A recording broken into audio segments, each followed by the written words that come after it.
record the meeting. All right, here we are. Hello, viewers. My name is Michael, and I am hosting a game of Kingdom for a role-playing game for the Gauntlet gaming community. We have I have 3 players here with me. If we can start by introducing in order of when you logged in. Robbie, would you mind introducing yourself? Okay, my name is Robbie. I use the pronouns he, him. I've been playing on the Gauntlet for a little over a year. I've been playing role-playing games much longer than that. But yeah, and I live in Central Florida, so I am breathing a big sigh of relief this weekend because we escaped the worst of the hurricane. Indeed. And thanks for reminding me to note that I also use the he and him pronouns. If we can continue on to Louise, please. All right, I'm Luis. I also use he and him. I've been on the Gauntlet for a little over a year as well. I think it's 16 months according to Patreon. And I've been playing role-playing games for a little while. I had like this brief period of playing when I was a teenager, and then I started really playing 3 years from 2-3 years ago. And yeah, excited to be here. I love word building. Me too. Thanks for joining us. And now let's, Stephen, would you mind introducing yourself, please? Yep. Hey there, Stephen. He, him. I've been on the Gauntlet for a few months, been role-playing for a few years now. Yeah. Oh, he, him. I think I didn't use it. All right, welcome everyone. I think we'll start by going to the character keeper and specifically clicking on the tab titled Dwarf Mountain. And I'm actually going to start sharing my screen so that the recording can go ahead and show what we've got going on there. And here is our character keeper. So what the first step we're going to do is we're going to set up the default background information for our game, or the kingdom whose fate will be playing out over the course of these game sessions. And I'll start by first of all, I'll read the little prologue that came with came for this what the rules call a kingdom seed. If you don't want to just build everything up from scratch, they give quite a few scenarios to get you going with some choice selections to customize your version of any of the particular kingdom seed. Then there's a section called customize background. We will, as a group, just choose one for each of these beginning statements here. And there's 6 of them. And then if you look at the right column, you'll see a section labeled threats and a section labeled locations. We will, each of us, pick one threat that we want to include in our background, and actually I think that's actually 2. Each of us picks 2 locations. So we will do that, and then after that we'll move on to actually creating our characters. So here is the prologue. The dragon is dead. The dwarves have returned to the halls of their forebears, mining and toiling to rebuild and reclaim glory anew. But hard-won gold is hard kept. There is treasure in abundance, mounds of gold and jewels from the dragon's hoard, stolen from the dwarves of old and now returned to their descendants, which is us. Treasure enough to pay homage to the gods of the forge or fire the dwarves' fear of thieves within and without. No doubt even the dwarves' sworn allies and neighbors secretly covet the riches of the mountain ruler. So that's the prologue. I made a few edits there. If I can step back for a bit, since this is a Gauntlet game, I would like to mention our some of the Gauntlet storytelling rules that the community has established to ensure a safe and comfortable gaming environment for everyone. We'll be using the most common of the tools, namely the X card and lines and veils. we'll be using. For those who watching who may not be familiar, the X card is basically a signal. Yeah, yes, I heard something from someone. Yeah, sorry. It's just that I'm on your screen, and as much as I love looking at myself, I don't think it's going to look Oh, good at video. yeah. Let me stop sharing. Well, I'll yeah. Let me stop sharing. Thank you for bringing that up. Wait, let me make sure that did in fact happen. Yes. Are you not seeing yourself now? Is that good? Awesome. Thank you again for reminding me. I'll start sharing again when we move back to the character keeper. So the X card is a signal that you can that any one of us can use if the game ventures into territory that for whatever reason is uncomfortable or offensive or anything else negative that hampers your enjoyment of the game. You can give off the signal by actually forming an X with your hands, or simply texting in the window or sending me a message. You may want to, or you can also verbally express something. That will be especially helpful if I am focusing on either taking notes or updating the character keeper. I don't have my eye on the visuals necessarily. And then finally, then the second tool will be lines and veils. Well, I guess we can only use veils if we have the X card. Or yeah, I guess lines and veils is the tool by which we can, at the start of the session, define certain topics as either being completely off the table to use. Commonly, things like sexual violence or violence towards kids. Those are very common items to be lined out. A veil is a softer tool of narrative control, in which you don't necessarily rule out it's mentioned, but you don't want to like belabor it. There could be stuff that may happen, but mostly happen off screen, maybe mentioned, but nothing more, nothing bigger than that. So, having said that, is there anything in particular that anyone would like to define as a line and or veil? One thing that comes to my mind, and this may be a line. It could even be considered maybe just a shared assumption about the fantasy tropes that often come into play when you're dealing with dwarves. I mean, we all love dwarves, so that's why we're here, right? But one of the sometimes the accumulated lore of dwarves includes a couple of things that may have a couple of common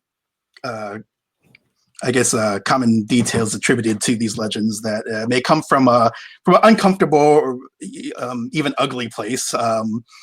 And another thing that comes to mind is oftentimes where there's been criticism or concerns that a lot of the accumulated myths of dwarves could be read as kind of coded stand-ins for negative stereotypes of actual real life people. Specifically, I'm talking about comparisons to like a lot of anti-Semitic imagery how specifically the common assumptions the dwarves are all all greedy and money grubbing, and a lot of times sometimes people have wondered if that's kind of comes from the same place that also tends to attribute those kinds of negative stereotypes to like actual populations as well.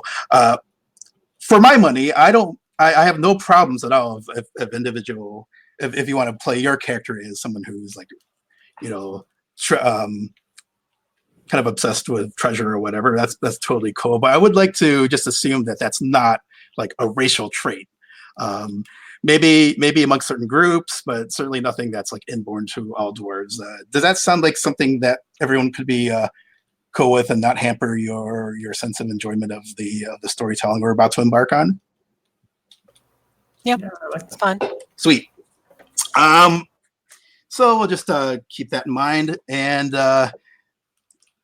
again, if something comes to mind for anyone else, there's no reason why we can't bring those rules up and make definitions on the rule as we continue. So please, I hope you're all comfortable to just let everyone know if there is anything we can do to avoid any touchy subjects. Apart from what we've already discussed, of course. So I've done my due diligence on the safety tools. I've read the prologue for the Dwarf Mountain Kingdom Seed. So if we can go ahead and return to the character keeper, and I will go ahead and resume screen sharing and move on to the character keeper. We're going to start with the customized background. So again, like I said, and I've already starting to wreck the, there we go. We have 6 statements, and we're going to go ahead and pick one option for each of these statements, discuss it as a group, and set those in stone, no pun intended. Starting with a statement, these ancient mountain halls, and our 3 options are A, these ancient mountain halls were carved by our forebears long ago, were the realm of our goblin foes, we slew them and took the mountain, and C, were carved by unknown hands in ancient days and stood abandoned when dwarves discovered them. So the first thing we're going to decide on as a group is basically who made these ancient mountain halls. Does anyone have does any of those options jump out at anyone as being really attractive and interesting to play out? I like the mystery of the last one, which gives a kind of open-ended possibility as to who these unknown hands were, and possibly a discovery during play about that mysterious lore could be interesting. Mm-hmm. I'm more interested in either of the latter two. So I'd be fine with either of those. Okay, so there's one voice for goblins and one voice for creator to be determined later. Louise, do of those two, do you have a preference for either, or even the first one? Yeah, I'm gonna agree with Robbie. I like the mystery of we can go anywhere with the last one. Okay, and there's nothing to say that those unknown hands could very well turn out to be goblin hands. So let's go ahead and declare the mystery for now, and we'll see if we come across an answer as we play to find out what happens. Our next background statement. Before it was slain, the dragon held the mountain. A. For decades, while the dwarves who it drove out lamented in exile. B. For 7 days and nights of terror after it rained fire down upon the dwarves. And C. For decades, receiving tribute from the cowed dwarves to withhold its fury. So I guess do we see our dwarves as people who had lived for a good amount of time in exile? Was it like a brief but very traumatic attack, or did we kind of like live under the dragon's rule for decades? Which of those background options sounds the most appealing to you all? I like the first one the most. I don't want to lean on the Hobbit too much, but I do like it a lot because it's like really melancholic, and it has that feeling that we've been away from home for a long time and now we're back. Mm-hmm. Yeah, it also adds an extra potential for how did we interact? Like, where did we stay? Who do we live amongst? And how did we interact with those people while we're in exile? How about everyone else? That was Luis, right? Who said that? Did I recognize that correctly? Yeah, that was me. Awesome. Stephen and Robbie, what are your thoughts? I personally like the latter for the. I mean, I guess for similar reasons. I like the perhaps I of the two I prefer the latter just because it's not the Hobbit, but I like the idea that we've spent this lengthy period under kind of a I guess you could phrase it as foreign rule, but it was just one guy, the dragon. Sure. Yeah, there's a lot to be said about that. Robbie, how about you? What are you thinking? I'm fine with either one. I do. Yeah. I mean, I do like the long view of both of those. That the whichever it was, it had gone on for some period of time.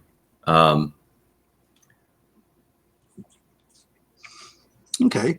I will go ahead and how do we feel about sticking with that latter option, living under, well, at least giving tribute to the dragons.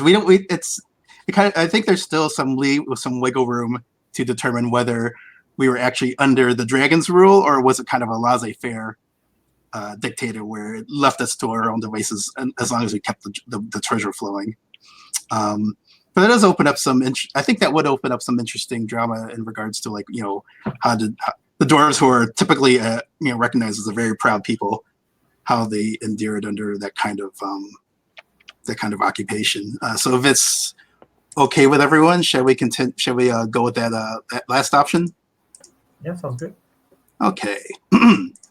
Next, the next background item: the dragon was slain, or actually, I should actually rephrase that and say the dragon was removed. Because one of the options allows it to actually, not actually die necessarily. Okay, so the dragon was removed. A, by the wrathful axe of the dwarf ruler who died beneath its claws. B, by poison slipped into the pools where it drank. Or C, when it flew out to raid other lands and died at unknown hands, never to return. Oh, I guess so. I guess I was wrong. Either way, the dragon dies no matter what, was killed. So, do we want to go for the classic heroic sacrifice, the sneaksy poison option, or it just flew off and other people got the XP for the kill? I mean, I personally prefer like the poisoned option if we're going with that it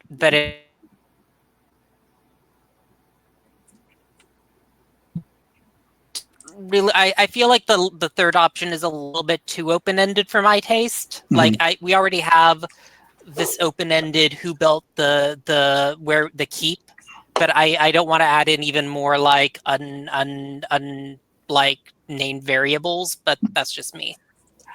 Okay. Robbie and Louise, what are your thoughts? I like poison, especially if we can say that someone else helped us make the poison. Because I think if we had poison as an option from the start, we would have just used it. I don't know why we held on to the poison for decades. Yeah, it's got to be hard to find a poison that can affect the dragon, right? Robbie, what do you think about that? Yeah, I mean, I think the poison, and I think it dovetails nicely with that idea that the dwarves had been paying tribute to the dragon, and right, which is maybe suggesting that the dwarves were not really equipped for whatever reason to do a direct assault, right? So, ruling out something like a heroic dwarf king, but yeah, has this more kind of sneaky way to dispense with the dragon. All right, sounds like we're all in agreement. Yeah, yeah, that was the option that appealed to me most. So I'm glad we got some good unanimity there. So next option: who are our neighbors? Are they humans, elves, or other dwarves? And I should mention at this point, and hopefully this won't affect like any of our existing choices, we should all feel welcome to add other options, and we don't have to stick to the ones that came in with the key that were published in the book. So having said that, if we can define our neighbors, are our neighbors humans, elves, other dwarves, or something, or someone else?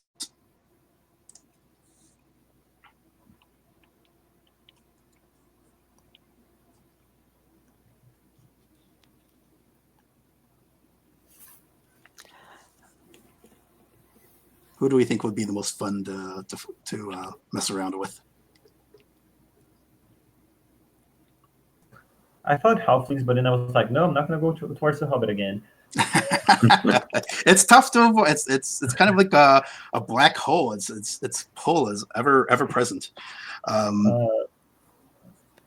What if they're like kobolds or dragonborn or something? Like descendants of the dragon. Yeah, I think they would have like dragon killing poison. I do have to say, the other game I regularly run is No Country for Old Kobolds. So I'm a big kobold fan, and this isn't anything official, but I'd like to imagine that every game I run through the Gauntlet kind of fits into the same grand world scheme one way or the other. So I'll be very happy with kobolds myself because I like kobolds. But what do other people like? I'm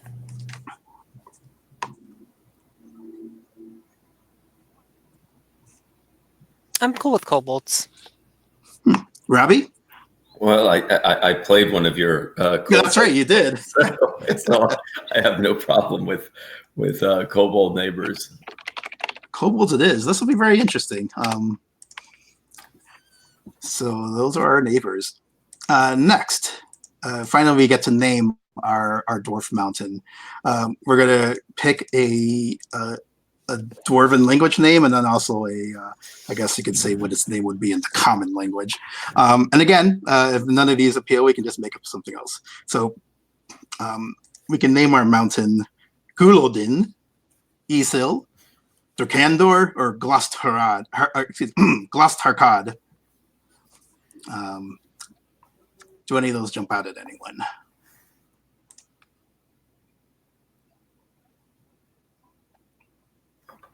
I like their candor. I think it has a nice ring to it. Mm-hmm. Sure, that's fine for me.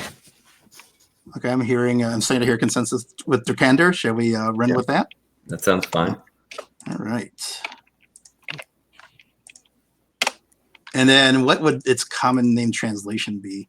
Silver Rock, Hammerholm, Wheat Peak, Glimmerhorn, or something else?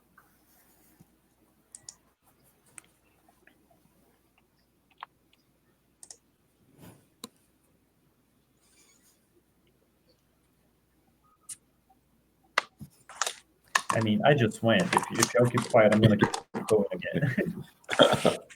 I would maybe throw out as a good possibility Glimmerhorn. Yeah, we can call it. I like Glimmerhorn. Oh, I misspelled it. That's Glimmerhorn, like the instrument, right? Is that right? Yeah. Yeah. It's actually how it's spelled in the original book.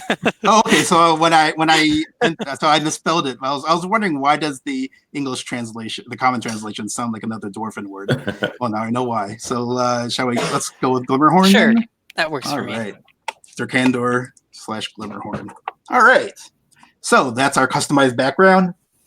We live in a mountain that was carved out by forces unknown. Dragon came in, beat us into submission, and for decades we fed it treasure and it let us live in return. And then until we eventually poisoned the pools where the dragon drank. Our neighbors are the kobolds, who presumably used to worship the dragon. And our mountain is, that kind of opens up a really interesting dynamic. Not to spitball too much, but this just occurs to me. If the kobolds worship this dragon that basically used to lord it over us, did we live through decades where the kobolds were basically bullying us around too? These things that are maybe half our height and certainly much slighter, certainly not powerful enough to overwhelm us on our own. But because of the dragon, they got to boss us around. That kind of opens up an interesting dynamic if that's where people want to go. But anyway, to continue on with the background, the Dwarf Mountain is named Durkandor, or that's what we named it. It's also known as Glimmerhorn, the closest common translation. I'm sure plenty of people just call it Dwarf Mountain. All right, next, we've got threats. Each of us will pick from this list of threats, and those will be the biggest dangers that our kingdom will be facing throughout our gameplay. I think the only guideline, apart from each of us getting to pick one, is we should make sure there's a mixture of internal and external threats. And I'm pretty sure that that the options include both. So I'll read out all our options, and then from there we can start picking threats. There are too few dwarves to restore and maintain the countless halls. Our outer fortifications are in disrepair, and the mountain is vulnerable to attack. Others crave our treasure. Even our neighbors and allies watch us cunningly. And I shouldn't even like presume. Again, those of you who've gamed with me before can attest that I do tend to jump around a lot. I did make the assumption that the kobolds, A, worship the dragon, and B, were our enemies. Neither of those assumptions we necessarily need to stick to. I mean, maybe the kobolds are our allies. Who knows? But we can find that out as we play along. Anyway, that was the third possible threat. The fourth possible threat: our craft can't match that of our forebears. Different bloodlines press conflicting claims to the throne of that mountain ruler. And finally, unseen perils lurk in the deep mines. that could jive up well with our unknown origin for our Dwarf Mountain caves. So those are 6 options. We can each pick one. Does anyone know what they would like to add to the game? Well, right off the bat, I'm going to throw in the different bloodlines ones because I love some political drama. Sure. Okay, that'll be Luis's contribution. Different bloodlines.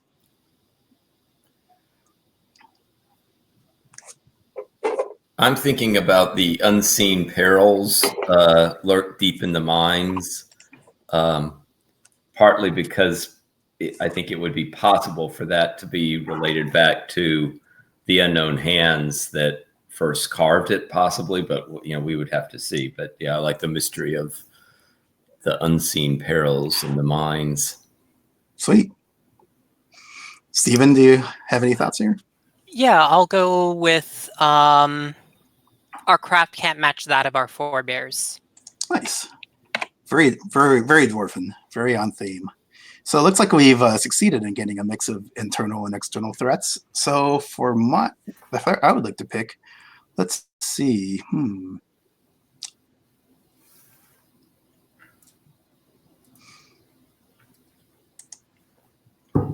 I'm going to go with...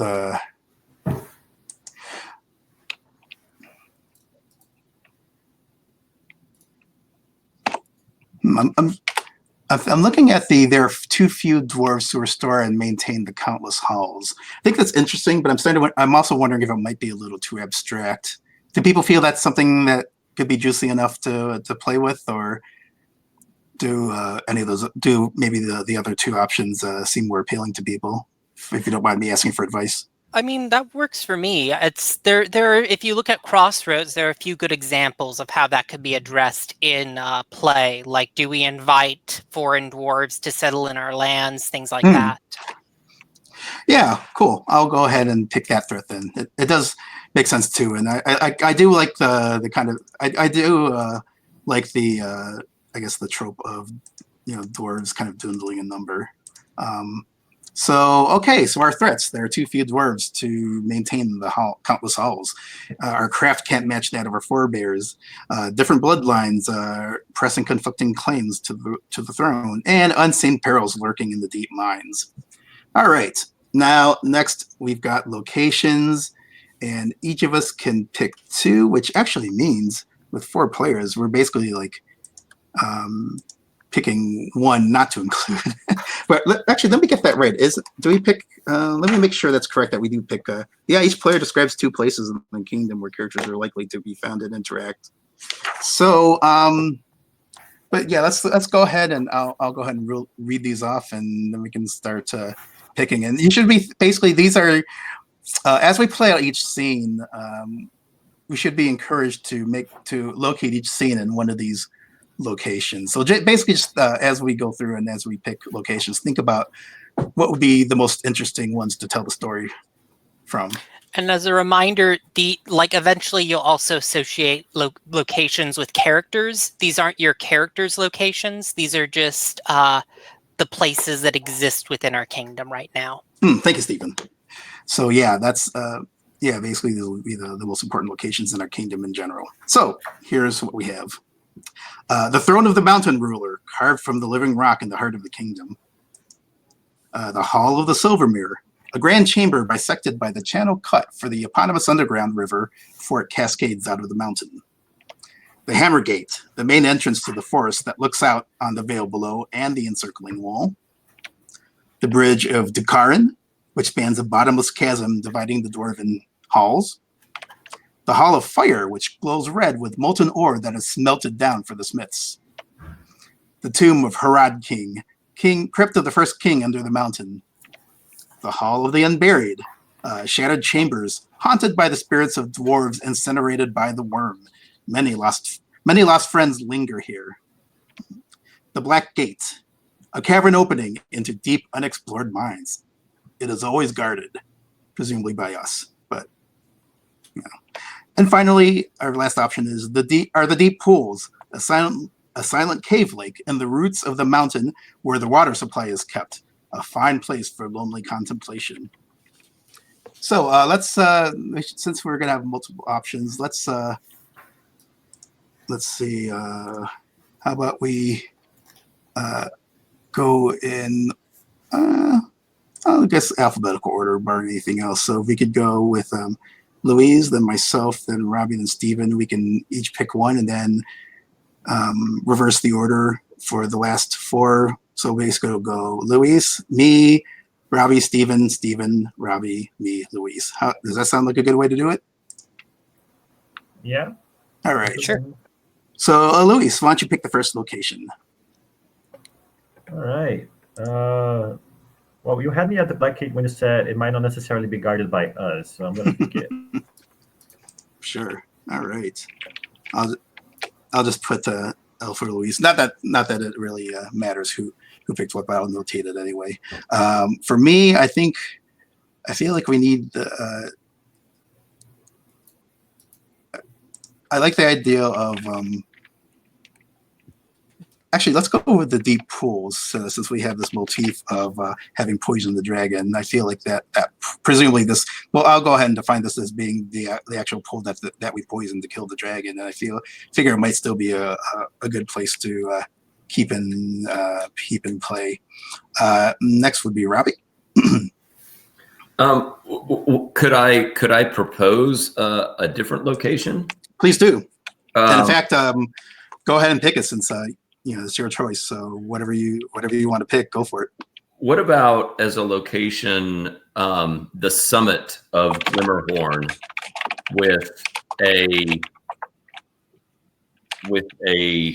which has maybe some type of shrine that's up there. Is it where the bones of the dragon still rest? Ooh. Maybe they've been added, yes, to the shrine up on top of Glimmerhorn. Nice. It's a sign to perhaps we put that up specifically so our kobold neighbors can see, where's your king now or queen. Good choice, Robbie. All right. And Steven, why don't you go ahead and pick two? Well, I'll go with okay, right. This is Throne of the Mountain Ruler, carved. And I'm just gonna okay, I see I have to do that. Carved from living rock by unknown hand in the heart of the kingdom. Here's a question. Is the throne even dwarf sized? No, I think it's much larger than a dwarf, but we've still used it as a throne. Nice. It's traditional. It's just, our king ends up or our ruler ends up looking like someone in a kid booster chair. Nice. And the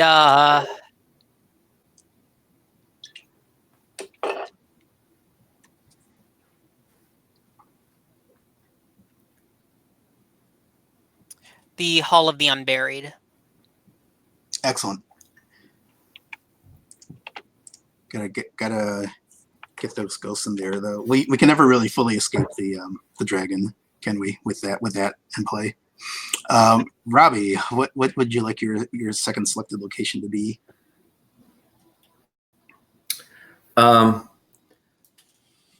Well, since I think in keeping with the deep pools and the poison, maybe the Hall of the Silver Mirror, which is bisected by the channel cut for the eponymous underground river before it cascades. Okay. Mountain. I'll be very curious to see what we define the silver mirror as being, like what the deal is with that. But yeah, water's becoming a strong motif in here. That's interesting. For myself, I'm going to go ahead and since our craft is an ongoing concern, let's include the Hall of Fire, so we have a place for our perhaps our outmatched crafters to work through. And finally, Luis, why don't you go ahead and please pick the last location? I'm gonna go with the Bridge of Tucarin, spanning a bottomless chasm dividing the dwarven halls. I figure if I ever get to play like someone who's angling for the throne, I can push him on up of there. That would be a great place for it, wouldn't it? All right, so we have the Throne of the Mountain Ruler, the Hall of the Silver Mirror, and also importantly, the underground river that comes along with it, and the waterfall that comes with the underground river.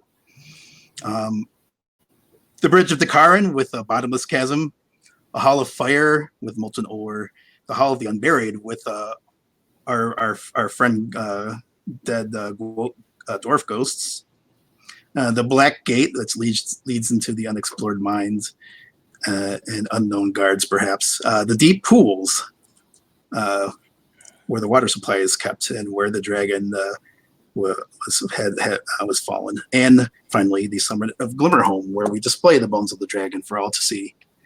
All right, that would be our that's our background. And now that we kind of are starting to get an idea of what we'll be playing with in the game, I believe it's now time to make our characters. So if we all let's go ahead and click over to the characters tab, and everyone pick a column.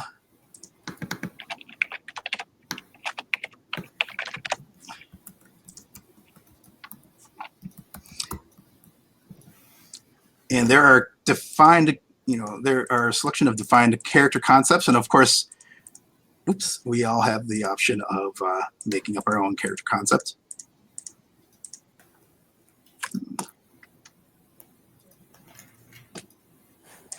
Already. Okay,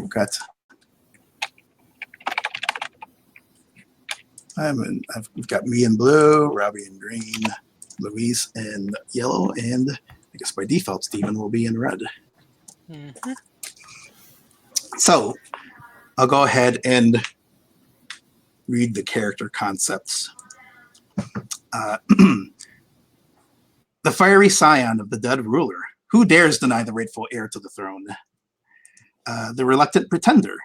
Others support their strong claim to the throne, but they don't relish the heavy burden. The conservative elder. A voice of caution and a hand behind the throne. Preserving the clan comes first. Exile. A noble refugee from a distant clan who now calls the mountain home. Or I guess the clan now calls the mountain home. Did they commit some heinous crime or lose a struggle for power? The captain, a proud leader who has been an unyielding pillar for the people, guiding them through times of trouble. The young warrior, who envies the glory of elder days. The mountain now seems petty and hemmed in, a shadow of its former self. The hoarder, known by all to be the wealthiest dwarf in the mountain, keeps precious treasures in locked vaults.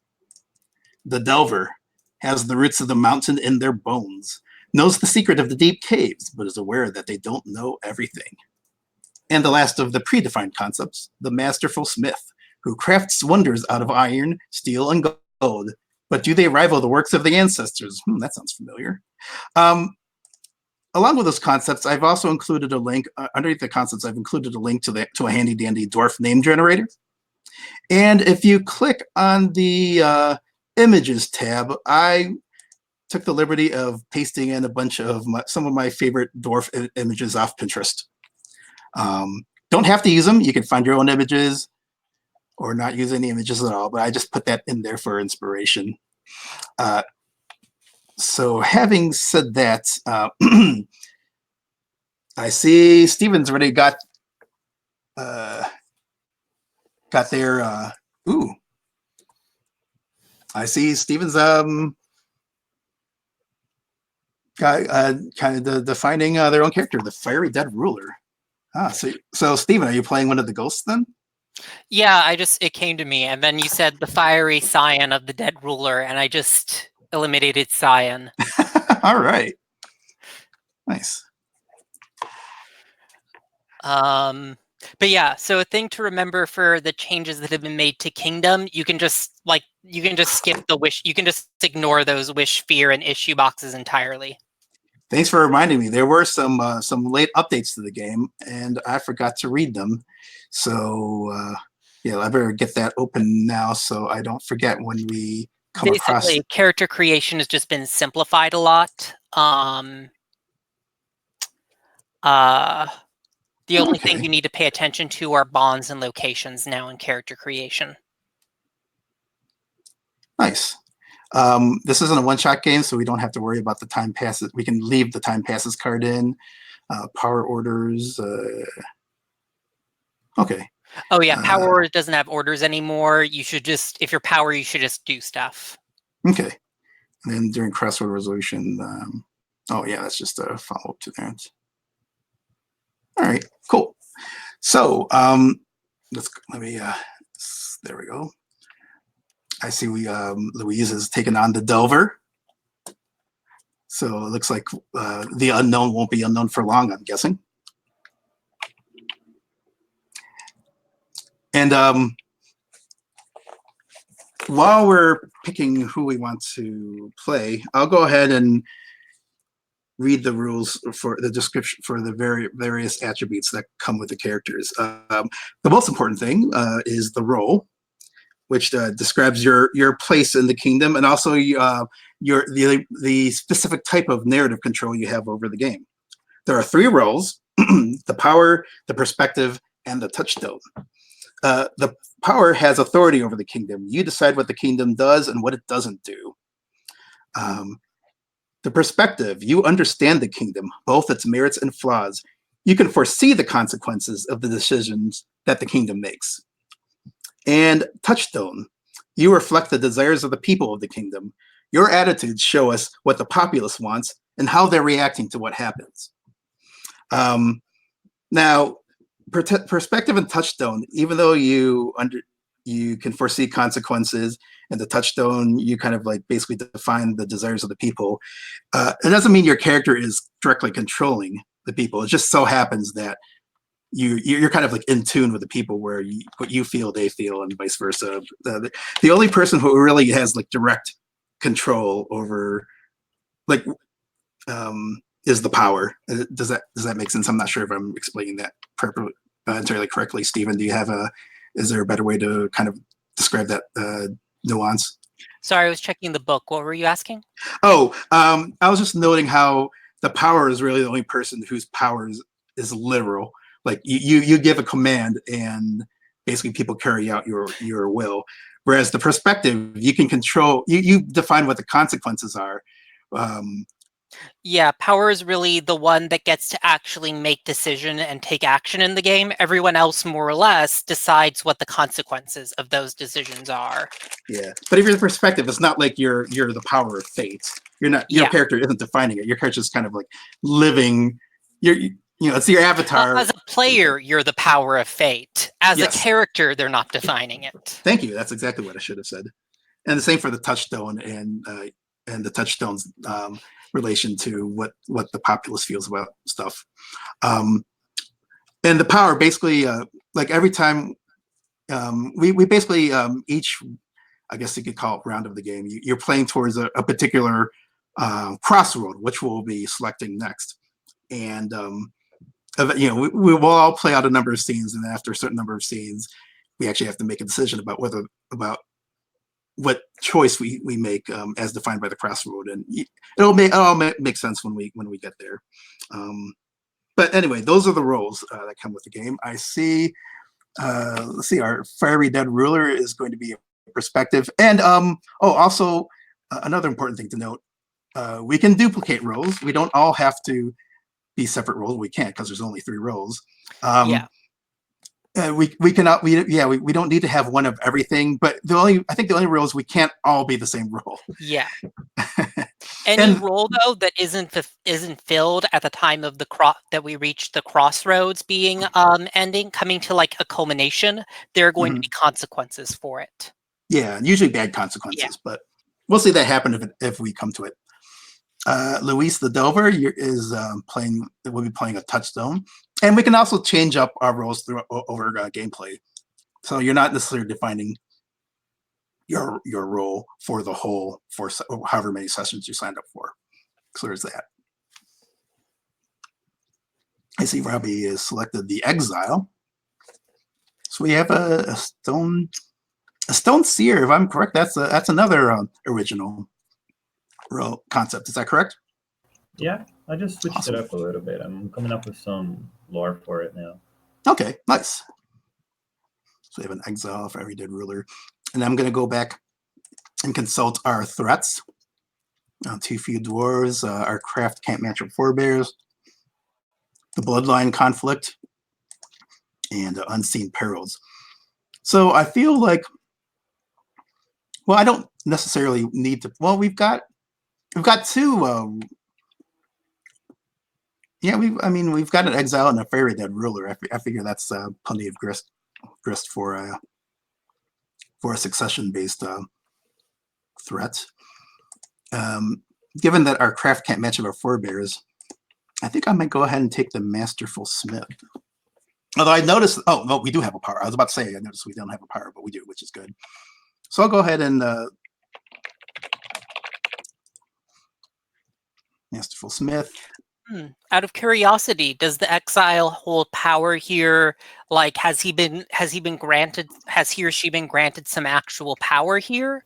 Or is it like that he's brought an army with them, or that our nobles have decided to like throw their weight behind them? I was, thinking, because part of it was like, okay, we needed power, and then the exile seems like an unlikely choice. But given that the numbers are dwindling, also given that there's a sense that they are not matching the crafts of the forebears, maybe there's a space where, some exile who comes in but seems to, be of some kind of nobility from his own dwarven clan, and maybe there's a kind of charisma and a kind of sense from many of the dwarves, at least, that this person may be, though a foreigner, able to restore things for them. Yeah, and Sure. that band of warriors you brought with you helped, I'm sure. Yeah.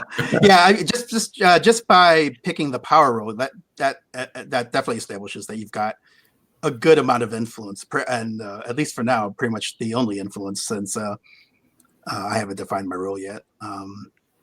And so for when you're making bonds, you'll write a bond with the player to your right, and then you'll also say why does this relationship make a problem for you? Thank you. Yes. Let's see. I need a That's name. the other new thing in like the revised kingdom. Oh, great! I haven't. I missed that, so that's great. Thank you. Thank you for all the for filling in all the gaps here. That's a huge help. Let's see. What will I name my character? I've just called up the handy dandy dwarf name generator.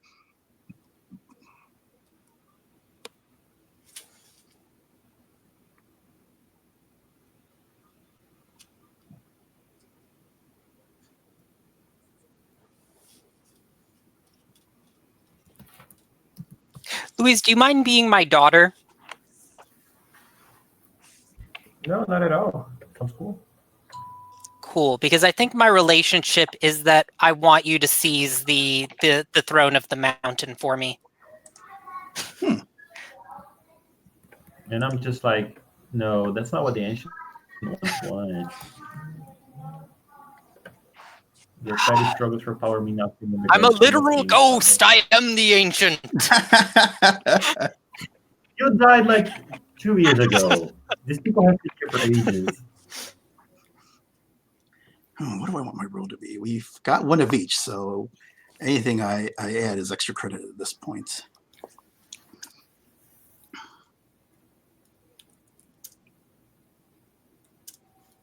I think I like perspective. It's kind of, I think this might be a metaphorical thing where if I'm the masterful smith and I know exactly how to make stuff and what, if I have some kind of, I don't know, innate understanding of like metals and how to make things stronger or weaker, maybe that helps me kind of understand, the strengths and weaknesses of our community, perhaps. Can I get a redo on the explanation about the bonds? Yeah, basically you'll want to define what it is that connects you to the player to your right. Usually the easiest way of doing it is to say what it is you want from them or what it is that you need from them. And then you'll also add in a further thing that says why is this complicated? What is the kind of backlash from having this relationship? And we only define a bond for the characters to our right. Is that correct? Yeah. So I'll be defining to you the fiery dead ruler. Should I remove the wish and fear cells? Yeah, they're no longer a part of the game because the designer decided it overcomplicated characters in a way that wasn't helpful to the fiction. Okay, I'll go ahead and. There we go. Cool. So let me see what it kind of says about duties in the. So some of the examples in the book, and this is before they added the complication, is that for this Wild West town, the sheriff needs the wealthy cattle baron to keep his ranch hands in line. The doctor needs the sheriff to keep Doc's outlaw past as a criminal secret. The Father Jacoby wants the doctor to stop consorting with sinners, quote unquote, i.e. treating harlots and outlaws. So usually the good way to define a bond is what you want from the player to your right.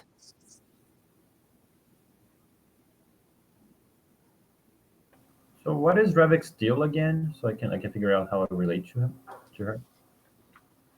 So, So Revik is somebody who is not native to this dwarven clan, but is somebody who came from outside as an exile. But I guess we have a sense that came also with some other dwarves. And given that the numbers of the dwarves had dwindled, that they spent so long, paying tribute to the dragon and weren't, able except through poison to get rid of the dragon. Also the sense that their crafts have not matched the splendor of old. There was a place for Revik to establish herself as somebody who was capable, and many of the dwarves of Glimmerhorn, therefore, perhaps initially reluctantly, but have kind of come to see her as somebody who has formidable skills in terms of leadership, and so has not only has her own band of exiles backing her up, but now many of the dwarves of Glimmerhorn also kind of backing her up as somebody who can do good for the kingdom.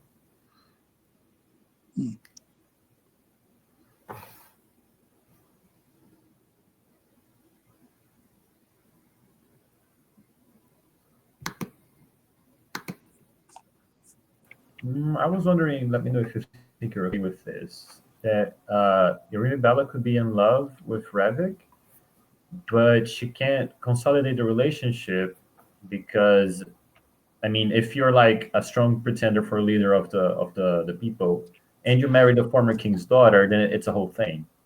Mhm. That sounds good to me. Yeah, Yeah, that works. that's intriguing.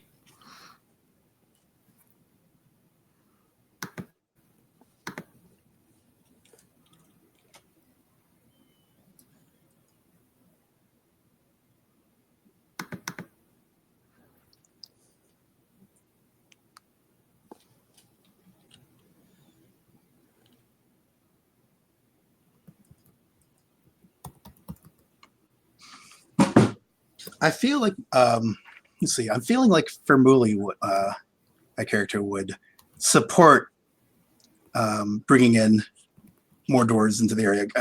Just like he might see the kingdom as like an alloy, and you got to bring in different types, new metals to strengthen what remains of the old ways.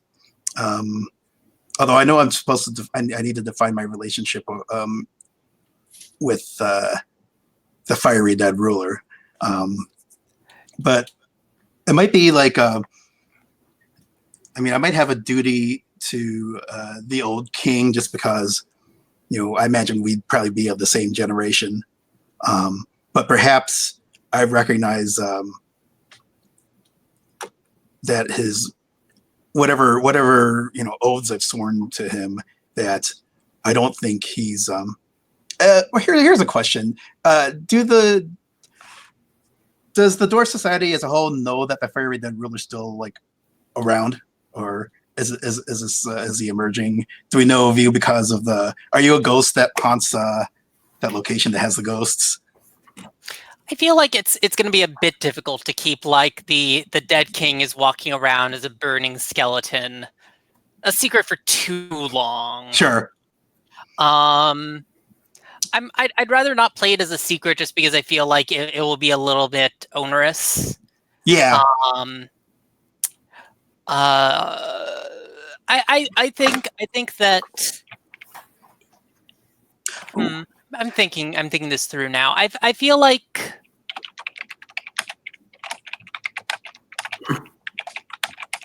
no, now that you mention it, I feel like probably it is aware, but his existence is widely disbelieved. Maybe it's a Hamlet thing where like only a few people actually get to see the king, and then everyone else is just like, no, okay, all right, it's a burning ghost. Yeah, I'm wondering because it limits like the way I can do some of the stuff in the game mechanically. If I can only like interact with a couple people. Right. Okay.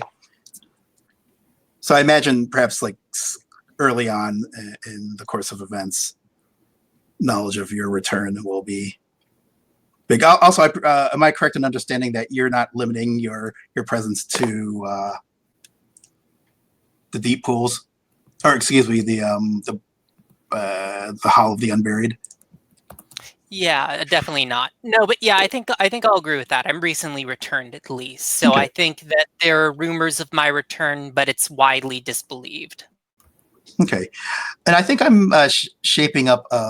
I'm defining my relationship as a conflict between the oaths I had sworn to you, but also my earnest belief that your leadership was kind of what led the dwarves to ruin under the dragon's occupation. And also there's the question of, well, what is my oath till death do us part sort of thing? And are you dead, or are you kind of not, or in between? Does the oath still count? I can kind of see a lot of, especially since we're both perspectives, I imagine there could be like a healthy, interesting conflict and struggle as we try to suss out, like, what exactly do I owe you as a long dead dwarf king?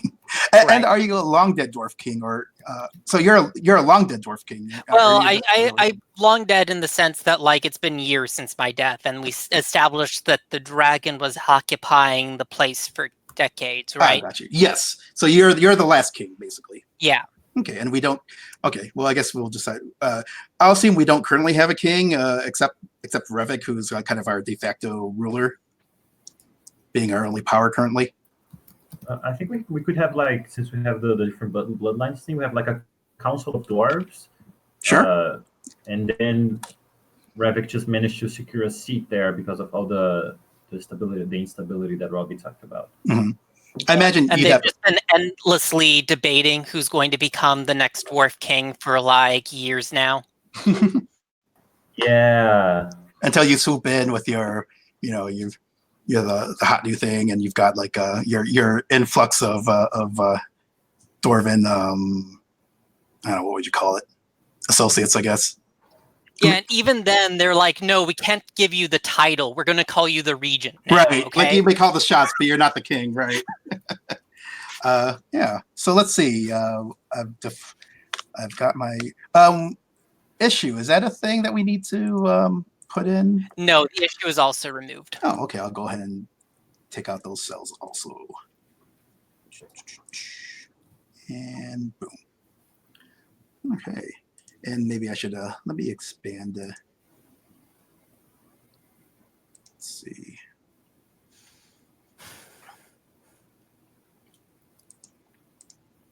Because like the thing is, you see already with just defining bonds, they already define a whole bunch about what the character wants and desires out of the kingdom. So the designer felt like the other stuff didn't really, it just complicated that kind of creation.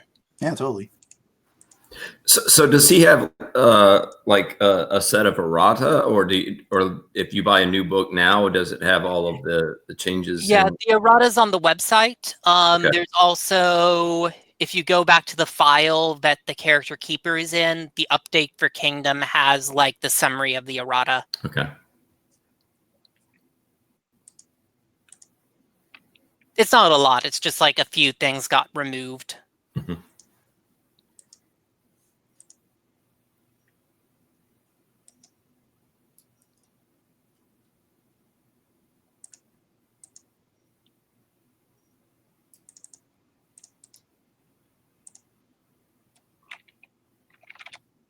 Oh, there we go.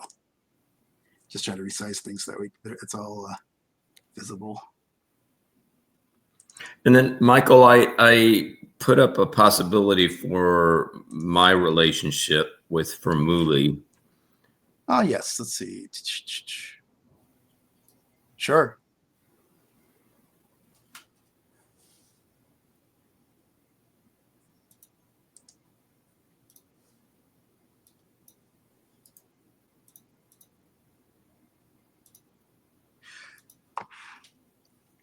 Yeah, let's see.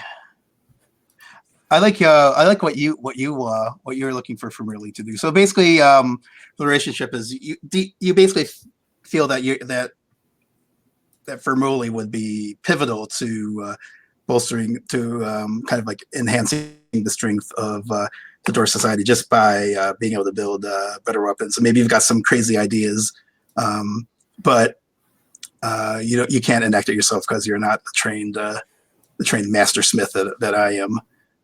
But I want to be faithful. Yeah, let me. The second half, I'm still wrapping my head around and trying to figure out if that's how I see Fermuli being faithful to tradition and to the memories of the legendary.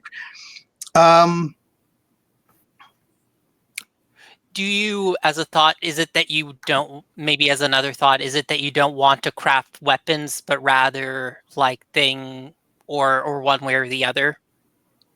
Oh yeah, well, yeah, I don't see Fermuli having an objection to crafting weapons. I mean, clearly we need it. I think. Oh, okay. So here's the thing. Perhaps I really feel like we definitely need to.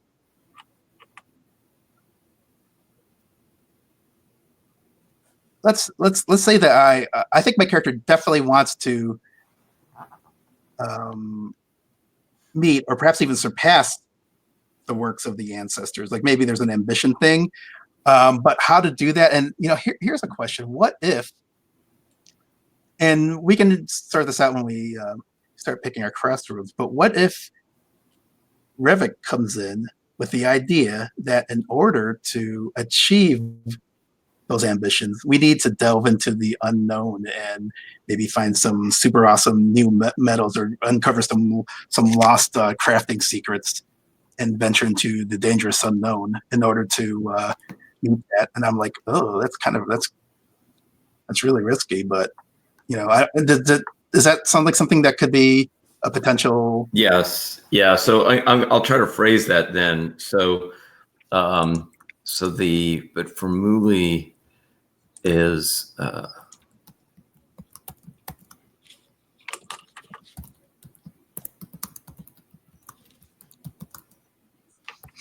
it could even be the other way around, where even I might be the one pushing to get into the darkness, and you're like, hey, I just got here. I just got here to establish a power base, not to like go crazy and throw my life away or something. mm-hmm. I don't know. I guess it depends on how anxious you would see Rivik on your own to get into all that, or would you just be happy just to like establish a rule here and leave well enough alone? Something to think about anyway. But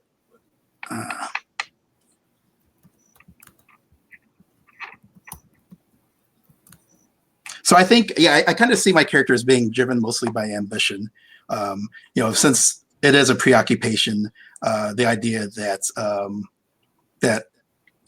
we're a bunch of like millennial slackers, the dwarf equivalent, and we're not crafting to the best of our abilities, and perhaps not properly honoring our deities that way.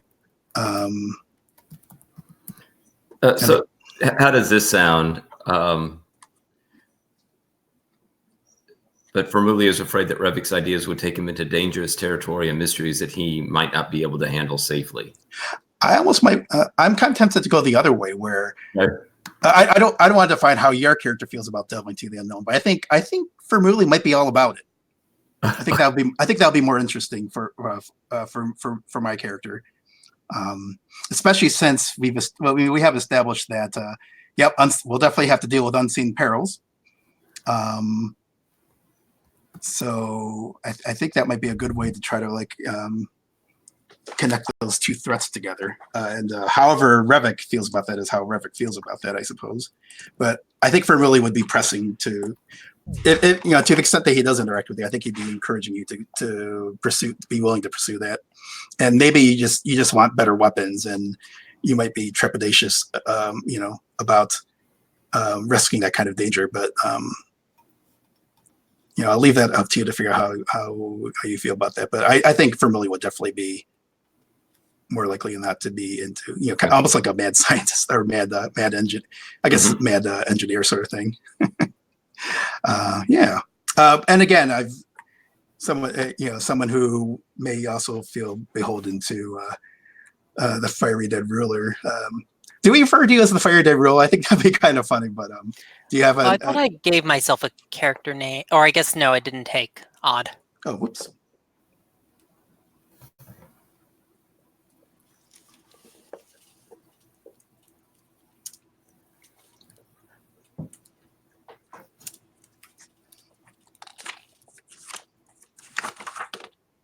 There we go.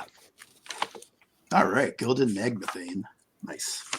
So I think it looks like it seems like we've defined our characters fully. Also, we each picked 2 locations that we're going to associate with our character. Yes, thank you. So let's do that now. And can we pick the same locations? Is that? Yeah, you can. Okay, cool. Let's see. Although it does recommend try to pick at least 1 location that no other character has. But don't worry if you don't. Okay. I'm definitely going to go for the Hall of Fire. I mean, I have to pick the one that has the ghost. Otherwise, I'm going to find my cat.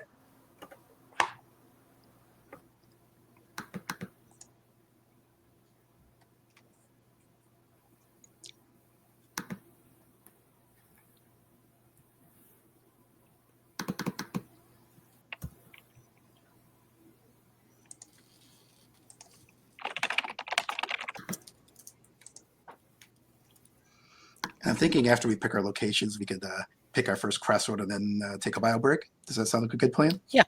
Sweet.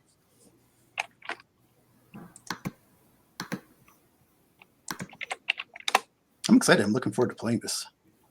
I like what we've come up with so far. And to clarify, locations are sort of they're prompts for the other players that if you want that to like encourage, like if they're trying to think about where would I meet you, they can look at your character sheet and say, oh, okay. Cool.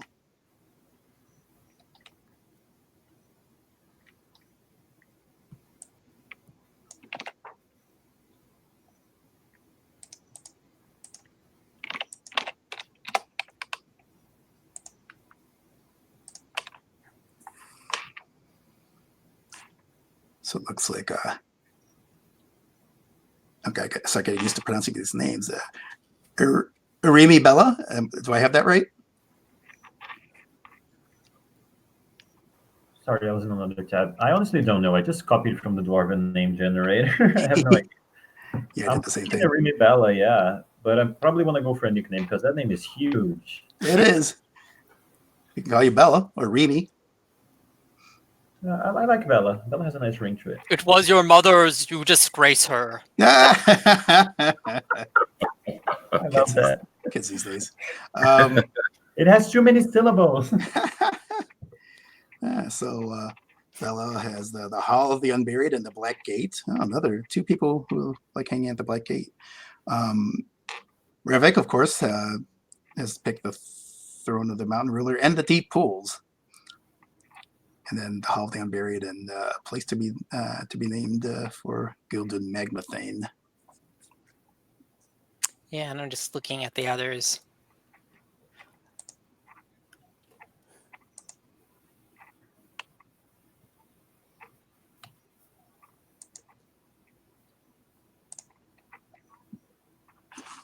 You know, I'll go with the Summit of Glimmerhorn just to bring that in. Cool.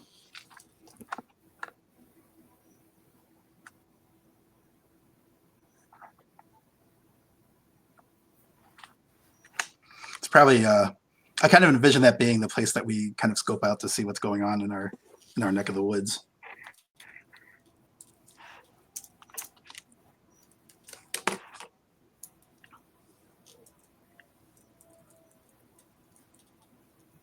I'm gonna. All right. So now we've got our characters fully defined. I'm gonna move over to the Crossroads / Crisis / Time Passes tab. I think what I'm going to do is like for each crossroad that we end up playing out over these 4 sessions, I'll just duplicate this tab, and we can just keep playing out. Just recording, because I'd also like to take notes on each scene.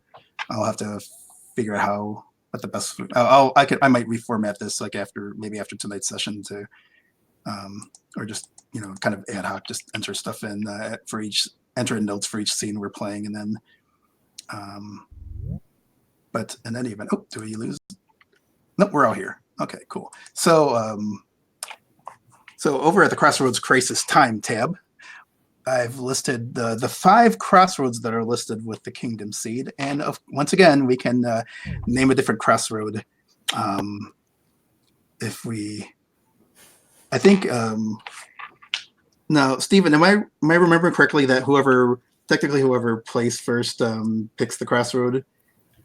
Yes. Yeah. We could do that, or maybe I don't know. I feel like since this is our launch of our game, and I'm not sure exactly who signed up for like all these sessions.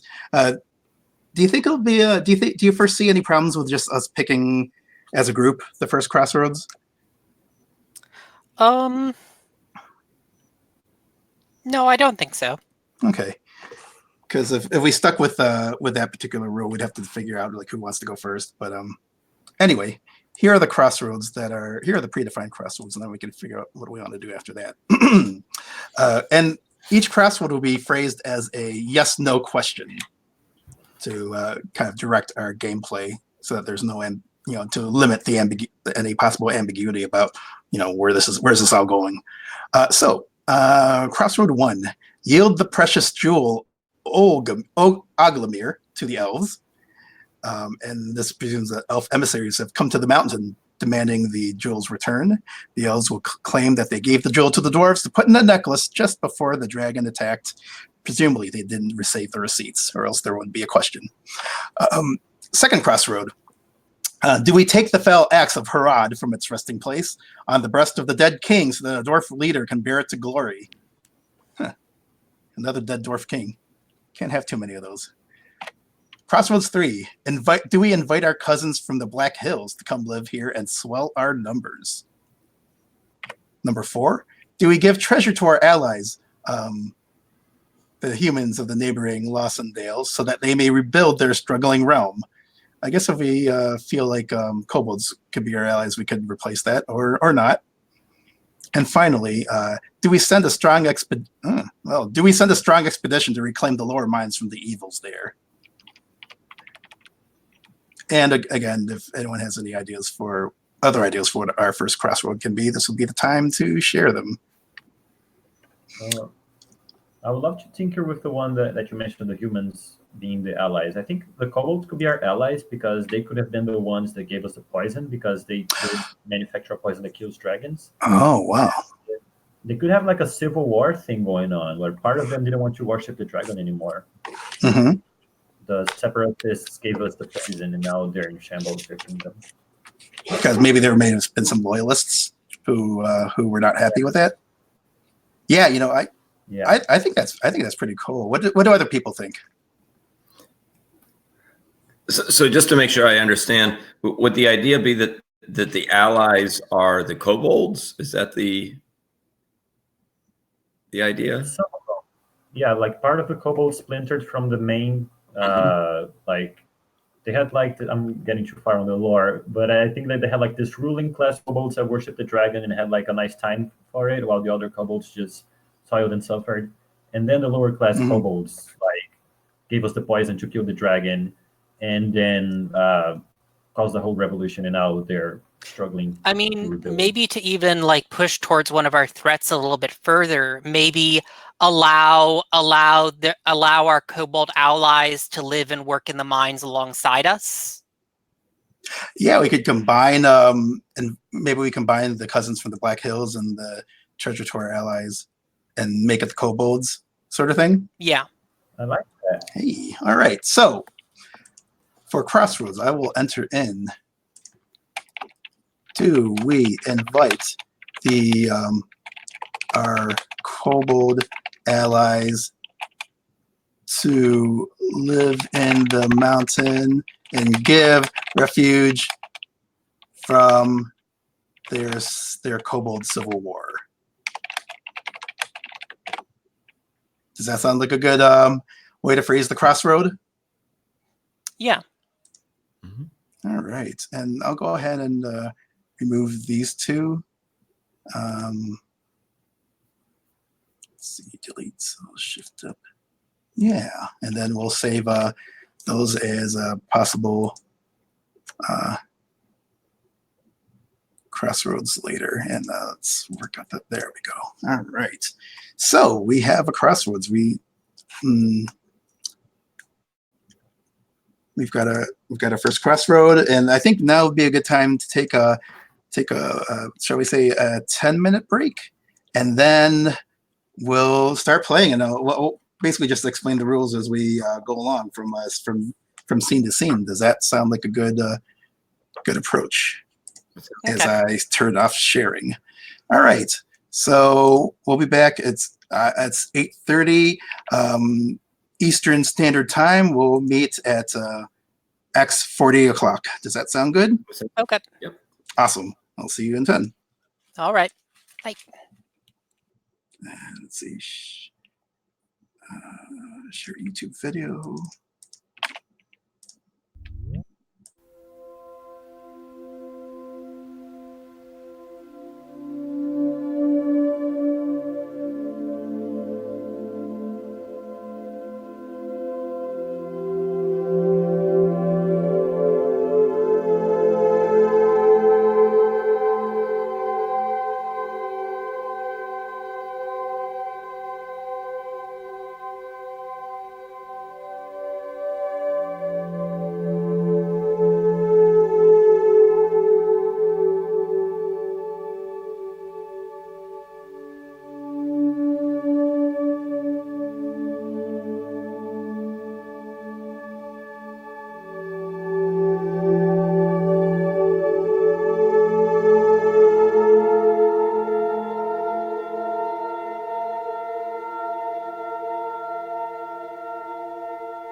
All right. Let's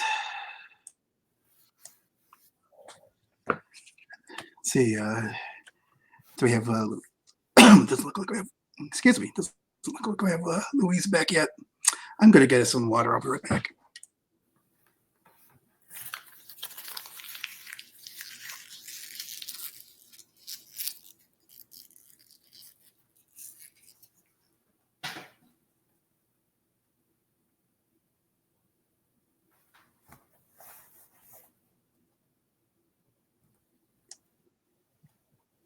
All right. That's better. Let's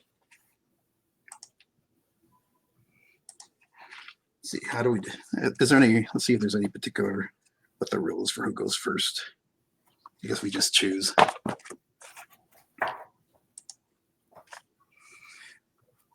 Well, maybe we should, given that our first crossroad will be centered on invading our kobold allies. Well, let me ask this. Is there anyone in particular who would like to go ahead and be first?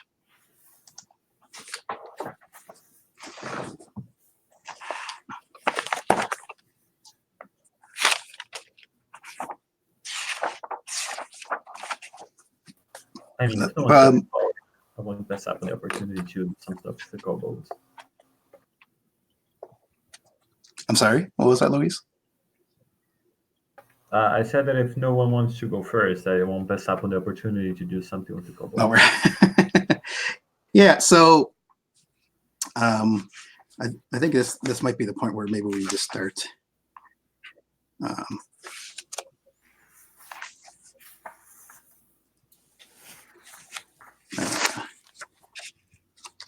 Explaining how each scene works. Let me see. Here we go. So I'm going to go ahead and read over the overview of play. On each turn, or on each player's turn, we follow these steps. There are 6 steps. First of all, there's no crossroad to introduce one. We've picked a crossroad, so we're good there. We play the scene. Basically, whoever's turn it is will make a scene focusing on what their character thinks or does about the crossroad, and we can role play together. And then after that, each of the other players will do a really quick reaction to the scene that the first player gamed out. Anyone in the scene or reaction can use their role ability to influence the crossroad. So on and so forth. And then at the end of each scene, we advance a card. Let's talk about the cards. Each crossroad will have, there will be a card for the crossroad, a card for that labeled crisis, and a card labeled time passes. Now, I just want to make sure we have the right number of boxes in each of these cards. Let's see.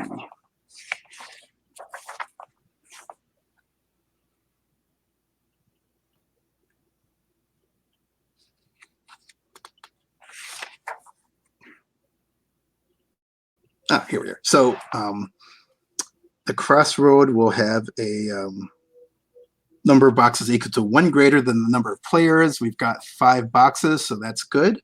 The time passes card should have a number of check boxes, and you can see the check boxes on the crossroad crisis time tab. There should be 1 box for each player next to time passes. Yep, that's there. And for the crisis card, there should be a number of check boxes equal to 1 plus the number of players. So yeah, looks like we're good to go there. After we've played out, the scene and everyone's reactions, the person whose turn it is gets to pick one of the cards to move closer to completion by putting an X in one of the boxes next to either Crossroads, Time Passes, or Crisis. And once any of these cards fills up, once all the check boxes are crossed off, then we immediately go to resolve whichever card that is, whether it's Crossroads, Time Passes, or Crisis, and so on and so forth. And we basically, we just once if time passes, basically, I think that gives people, we basically just like add more, boxes as the time passes. And then if people want to like change their characters or change their roles, that's an opportunity to do so.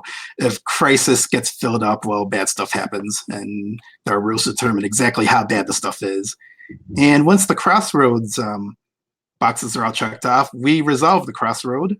We come up with a final answer, whether it's yes or no, and then we pick a new crossroad, or whoever's the next player picks a new crossroad. So that's basically, and then just wash, rinse, repeat. So, Louise, you offered to go first. So here's how that works. Roles, perspective, touchstone. All right, I'm just finding where the scenes get. Okay. To make a scene, there are 4 steps. 1, you read the crossroad aloud and state your role. 2, you define what's happening. 3, you define who's in the scene. And 4, you define where it takes place, and then you play the scene out. So, Louise, why don't you go ahead and read the crossroad and state your role? All right. Just my role is written on the character? Yes, please. Okay. All right. Our crossroads is, do we invite our kobold allies to live in the mountain and give refuge from their kobold civil war? And my role is the stone seer. I'm sorry. I meant the role, like one of the 3 roles, as defined by the rules. Sorry about that. All right. So basically, are you a touchstone or perspective or a power? All right. I'm the touchstone. I reflect the desires of the people. Okay, cool. Next, you describe what's happening. You describe the situation. What's going on? Are the characters here for a reason? Did something just happen, or are you expecting something to happen? I think this is a meeting of the Dwarven Council that we mentioned. And they're doing the usual bickering, like people are throwing arguments back and forward, like we need the people, and I don't know how far to go with describing the scene. But yeah, it's basically everyone who is someone is here to make an argument for whether to take in the kobolds or not.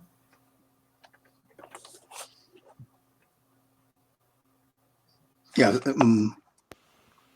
So I assume that Revik then is probably there, right? Is it my call with Revik's there, or is it? Well, yeah, it's you can suggest some characters you think should be there.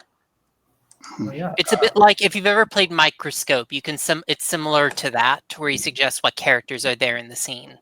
Oh, and also if I can, sorry, if this is a little disjointed, but I'm looking at the description for playing a scene, and if it helps to give you some idea of where to start, basically your main goal in the scene is to tell us what your character, what does your character think about the crossroad? Like, are you pro or against? And then kind of just basically build the scene around what you think your character will be doing to either help the crossroad happen or to prevent the crossroad from happening.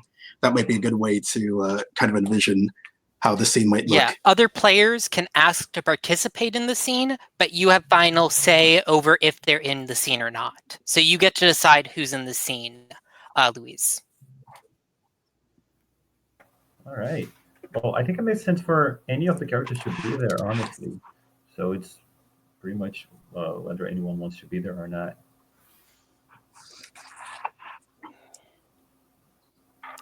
Yeah, I think I'll I think I'll sit out of this one. Yeah, I don't think it entirely makes sense for me to be in the scene just yet. I think I will, though, kind of to take a random name here. I'll take on the role of Laud, the conservative, closed borders counselor. How do you spell that? Laud, Laud. I was going to add it to wherever we can keep notes on this. Oh, where should we put that sort of stuff? Yeah, let's. I was thinking maybe we can just start. Yeah, I was just going to start putting it under Crossroads, maybe. Yeah, let me. Yeah, maybe let me just to make it, let me just merge all these cells just to give some space. But and then maybe that could just be for the summary of what happens in the scene, and then maybe underneath, or you could just maybe just I mean, I just wanted to have somewhere so that we can keep track of like supporting characters. Oh, I see. Do we want to enter that maybe underneath our characters, like just start a list of, like in the characters tab under our characters, maybe other characters, and then just start listing there. That might be that way we can keep all the characters together. Does that sound like a good idea? I actually love if we have a dedicated tab for them. Like, I think there's a lot of information on the characters tab, and I'm gonna get lost if we add side characters. Oh, okay.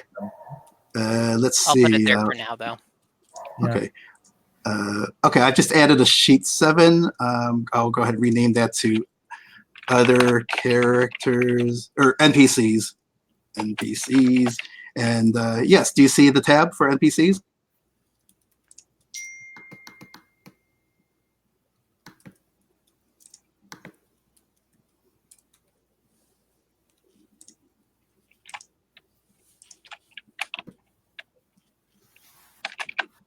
What is Lau's clan name? So we start assembling those rivaling bloodlines that want this from. Oh, could you just randomly generate something? I don't have the Dwarven name generator open. Oh yeah, I have it here. Does Hammer Digger sound good, or is it too much of a rapper name? Sure, that's fine. It's NPC. It's good enough for an unimportant character.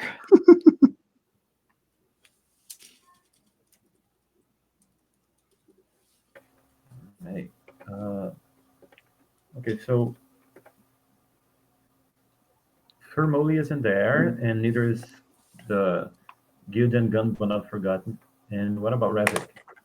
Yeah, I think Revik would probably be there. I mean, I think, what is the location of this going to be? I mean, is it going to be one of our locations where the council is meeting? Maybe the council could meet at the place where the throne is. Maybe there's like this big table below the throne. Okay.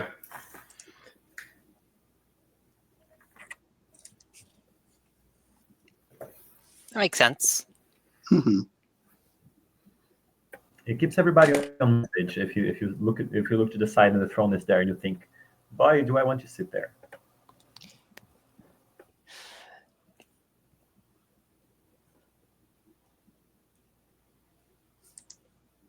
So what else do I need to do here? So you declare what characters are in the scene. It's where it is, and so generally, like, has something just happened that we're all reacting to, or is something going to happen that we're all like kind of like just to give us like a starting point in this scene. So you said there were a council to discuss this. Has there just been like some missive from the kobolds or something like that we're responding to? Yeah, I think one of the council people is very much pro bringing the kobolds in. They're very grateful. They're the ones who made this deal with the kobolds to get the poison in. And they just read this letter that the faction that is most allied to us just said that the situation is going south very quick over there at Kobold Kingdom that we have to name. And their lives are in danger. They can't be in their own kingdom anymore. They need to defect. Do you want to take that role, Michael, or? Sure. And need to. Yeah, so this will be an ambassador, I guess, from the. Let me just get back into the NPCs and just for clarification, are we? I'm imagining that Revik came after the defeat of the dragon. Is that the? Yeah, I imagine that's the case. I think so too. Yeah. Mm-hmm.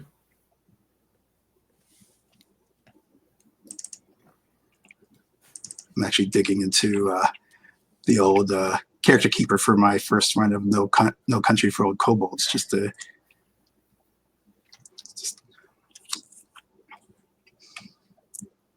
Yeah, I feel like I feel just for funsies, I'm gonna make this a stone crusher. How does that sound, Robbie?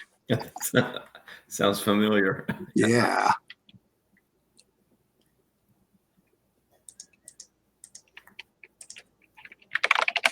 Not the best thing for an ambassador to Dwarven lands. Oh, that's a good point. But well, you know, I like it. I like that it's going to make it very much harder for him to get, or her to get in headway.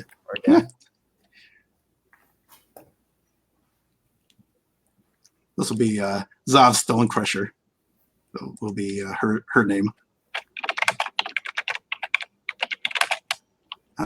Kobold Diplomat, and let's see.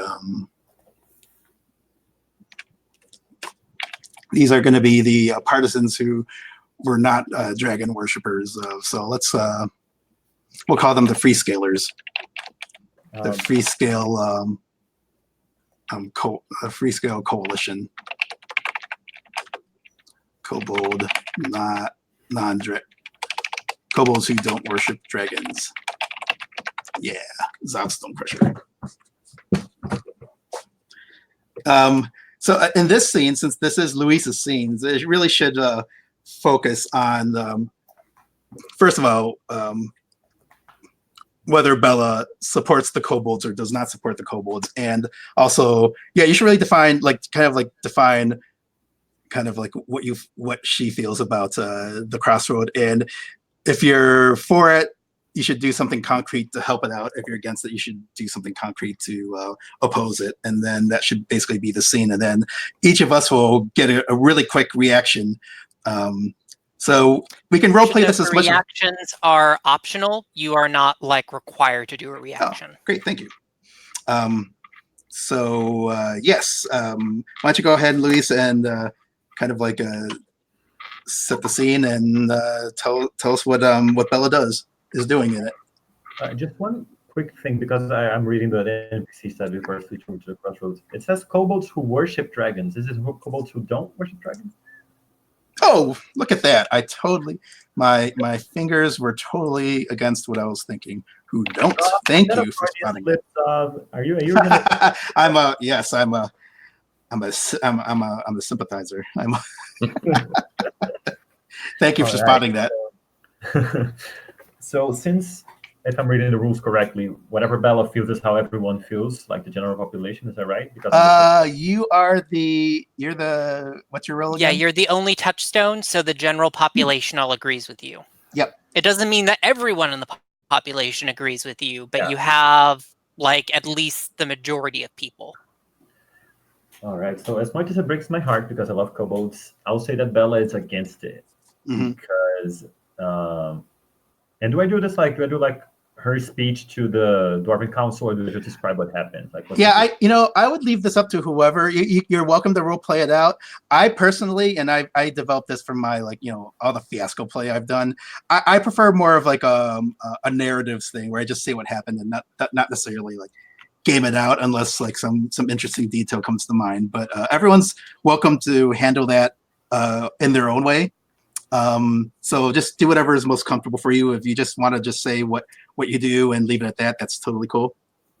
All right. I'm feeling a little more descriptive tonight. So I'm going to go with that she makes the point that our people have been through a lot. We've been under the rule of a dragon for decades, and we don't feel safe having, and this is going to touch a little on fantasy racism, so we might have Chuck's carded, if that's fine.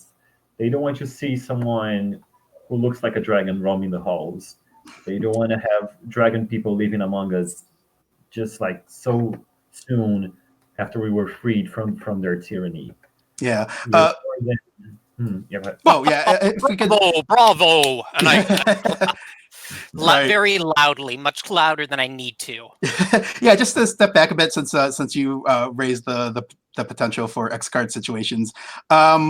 Just to have the conversation. I feel like I personally don't mind if certain characters want to have like positive or negative attitudes towards other species. I think that's just part of the storytelling. I feel like I trust us all not to like make any assumptions or make any like kind of blanket negativity or even like anything approaching correlations to real world attitudes. So I don't foresee any problems with how you portrayed the situation, how you portrayed Bella's attitudes. So if everyone agrees with that, we can just continue gaming on.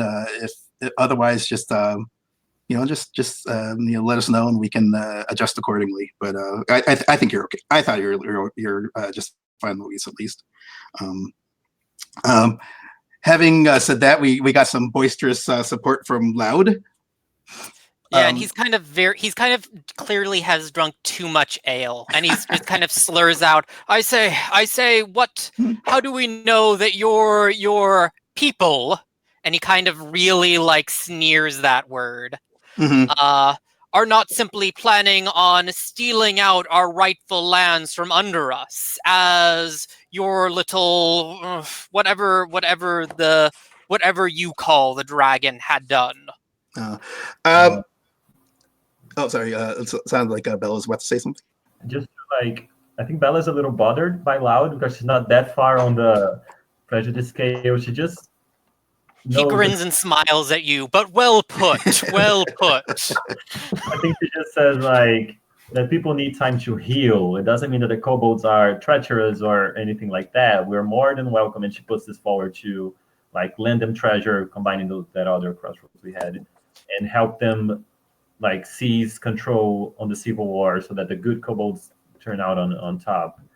But it wouldn't do to have them live here just now. We need time to heal.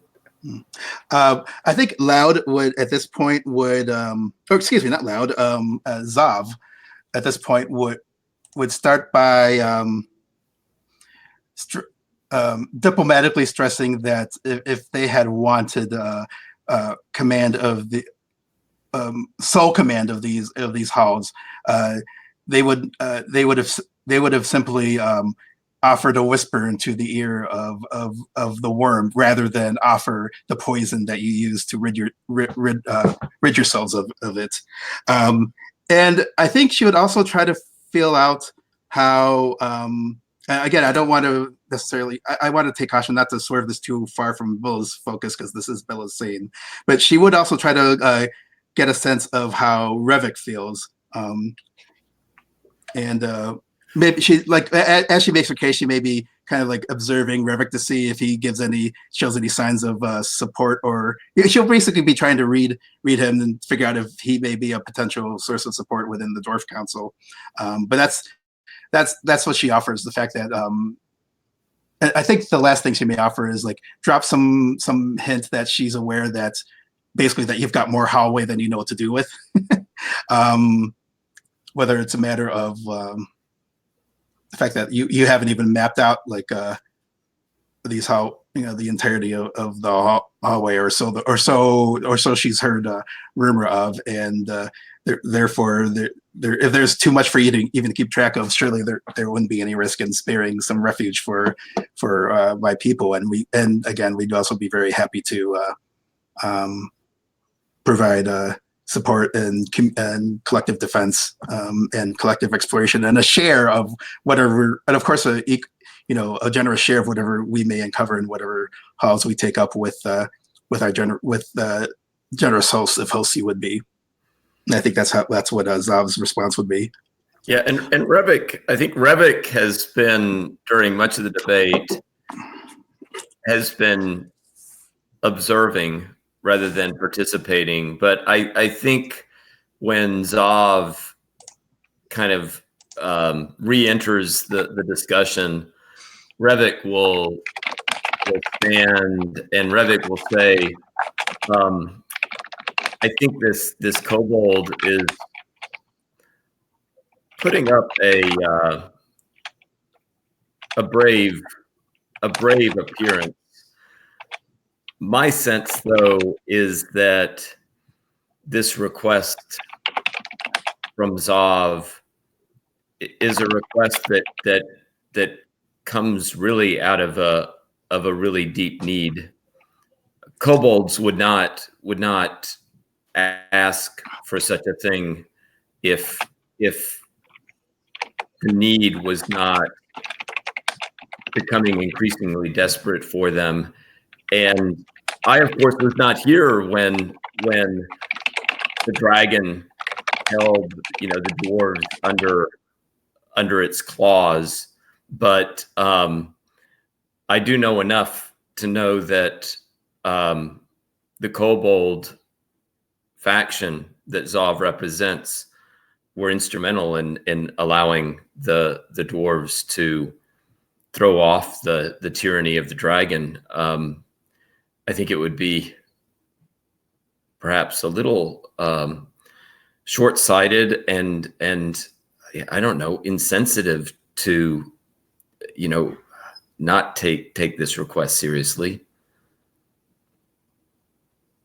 I don't disagree with that, but I'm sure that Bella, and he grins at you again, Bella, would agree with me that letting them in as, I don't know, what's the word, equals, would do a disservice to our fellow dwarves. Surely we can offer them servantry, perhaps, employment, but not equals. Aren't I right, Bella? That's so awful. I know. I'm giving you an opportunity to have character growth, change your opinion because you said you felt bad about it. Okay. I will remind Lord Hammerdigger that we are people that have learned solidarity through these years. We have stuck to each other as we toiled under the dragon, as we ourselves were servants, and we will not put another species in need in that same situation. What I am saying is that we are not ready to have them live among us. Not that they are below us in any way, and I actually think we should help them beat their oppressors, much as they have helped us themselves. We just cannot afford to have them living with us right now, which is not something that couldn't change in the future, Lord Hammerdigger.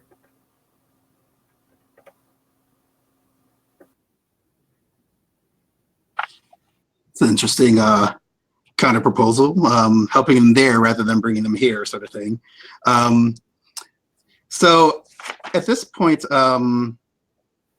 since you are the touchstone and the voice of the people, would it be safe to assume that maybe there are a bunch of dwarves here, maybe select invitees, or even just everyone, anyone who wants to show up, whoever can finagle the way here? Was it safe to assume that there may be an audience of dwarves here, just to kind of be the representation of how you're the touchstone, your opinions getting support from the expressed by the people? Does that make sense? Yeah, I think this could be an open hearing. The council is the only one debating, but there's an audience. They're told to stay quiet, but it's impossible with too many people. Right. So I feel like would it be safe to say that since you're the touchstone, that most people seem to react pretty positively to your proposal to offer them support in their own lands to help them withstand the civil war from the worm lovers, perhaps we call them. I'm hearing all the me personally, politically, I think it's bullshit, but I'm hearing all the key talking points. It's we can help them over there. We can give them the tools to do what they helped us do here. Mm-hmm. They don't need to live in our extremely more advanced society that we never shared any technology with them throughout the years. We can give them some swords. They can start this out themselves. Okay. It's the perfect thing, the perfect mix of gratitude and not actually having to do anything. Right. I have an idea that would add perhaps an interesting dimension to the mix. But Louise, I need to know what exactly is the relationship between Irma-Bella and Revik right now? I mean, Irma-Bella is in love with Revik. Does Revik know about this, or are they in some kind of relationship right now? I'm open to all possibilities. The only thing that I won't go is that she won't own the relationship. If we decided it's a relationship, she won't own any public just yet. She wants to see if you are safe to date, because if we date, you might become the king, and she doesn't know that it's the right moment for that. But you can just pitch anything. I'm open to all possibilities.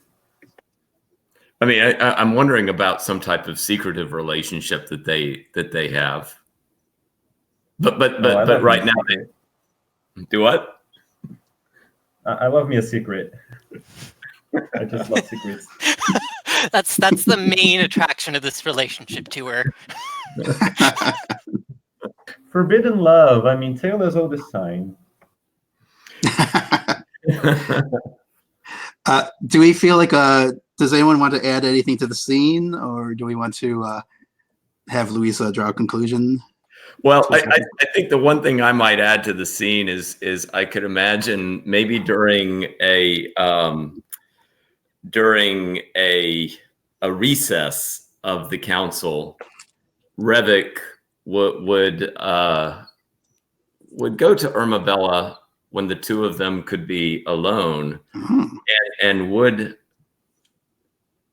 make clear to Irmabella that,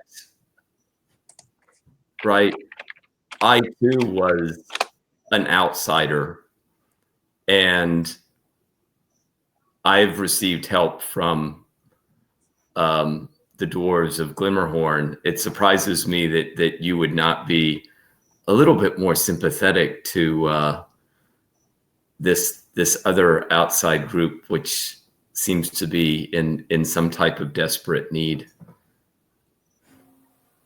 I think you'll understand that there's a key difference between a welcomed person from abroad and someone who looks like an invader. And my job is not to do necessarily what I feel is right, but do what is best for our people. And they're just not ready. If we bring those kobolds in, there will be violence. They will suffer in our halls, and it will just sour the relationship permanently. It's not the path to the future. We need to let the people heal before we strengthen our bonds with our neighbors. And if we leave the loyalist faction unchecked, they're just going to rebuild their power and summon another dragon to take us over again. We need the kobolds to have their home on their own hands, so that no dragon can ever threaten our mountains again.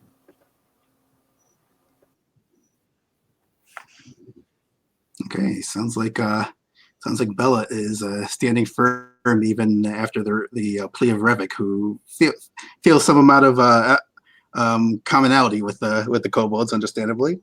Does it feel like? Oh, yes.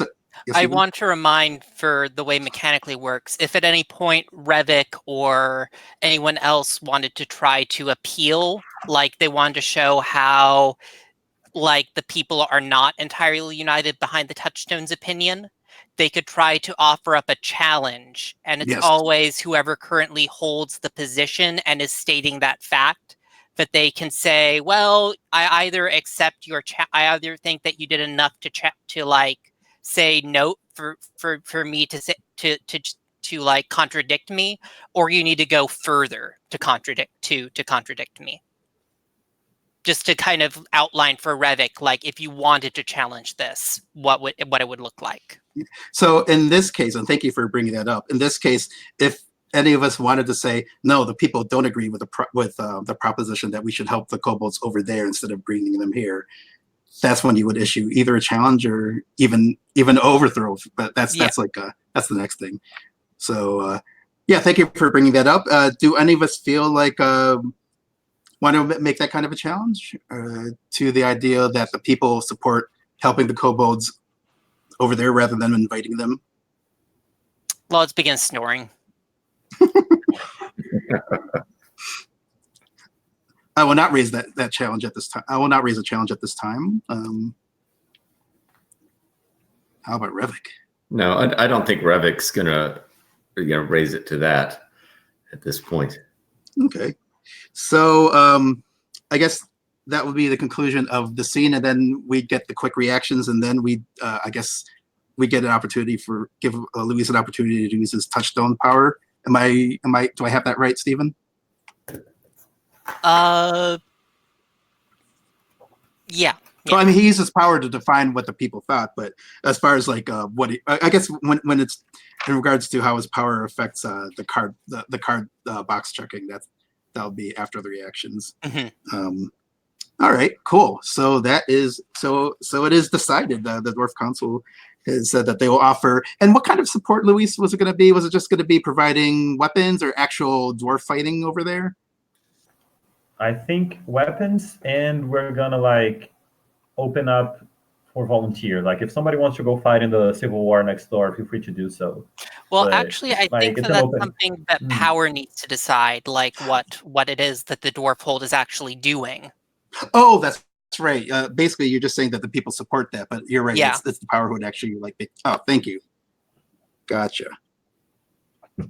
So, which is interesting enough, Revik. So, you could go. You're welcome. I guess you'd be welcome to go rogue, but we'll worry about that when it's Robbie's turn. So, yeah, thank you. So basically, all that we established is that the people want to help the kobolds fight their civil war rather than bring them in. And after playing your scene, you also have the option to check crisis if you think that the kingdom is destabilizing as a result of what happened in this scene.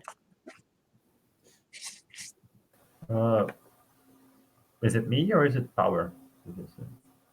No, it's you since this is your turn. All right. Yeah. So I'm gonna do as it says on my reference thingy here. I'm gonna do a normal check, and then I'm gonna opt to check crisis as well. Okay, you can actually check crisis twice. I think that's because since this was your scene, you have the option of checking crisis, but since you're the touchstone, you can double down on that if you'd like. Yeah, or you can also erase a crisis if you think things are coming down as a result of this scene. Yeah. That's the special thing Touchstone gets to do. All right, so from what I'm getting, I get to check, like, as a player, I get to check something. And then I have this extra power that I'm going to deal with in a minute. What do I check? Okay, so you can either check, the default would be to check crossroads if you think there's been movement towards coming to an answer to the crossroads. If you think that this is something bad for the kingdom as a whole, what just happened, you would instead check the crisis box. And if you want to just play it neutral and you're not, or maybe you're not sure what the effect of this scene will have on the kingdom as a whole, you would check time passes. It's basically just the pass, you know. All right, I'm gonna check crossroads for sure, and then I'm gonna check crisis because I think Revik's word has an impact, and I think a lot of dwarves are swaying to his side about being what we should be doing to the kobolds, like actually helping. Nice. Okay, so crossroad 1, crisis 1.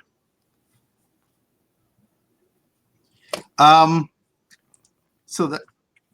What does that? Oh, and then now we have our reaction scenes. Who wants to do the first quick reaction of what your character does in reaction, or reaction to what just happened? Yeah, I guess I have a thought of the spectral form of Gildoon following the kobolds out of the hold, and we kind of zoom out to see the wide the kind of the kobold refugee camp that's kind of formed at the gate. And I think what I'm going to state is that on what did we decide that what did you call the kobold faction? Oh, it was the Freescale Coalition.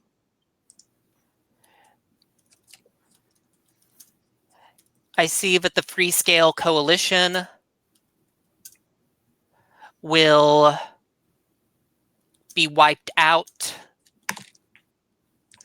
on a no. Ooh, okay.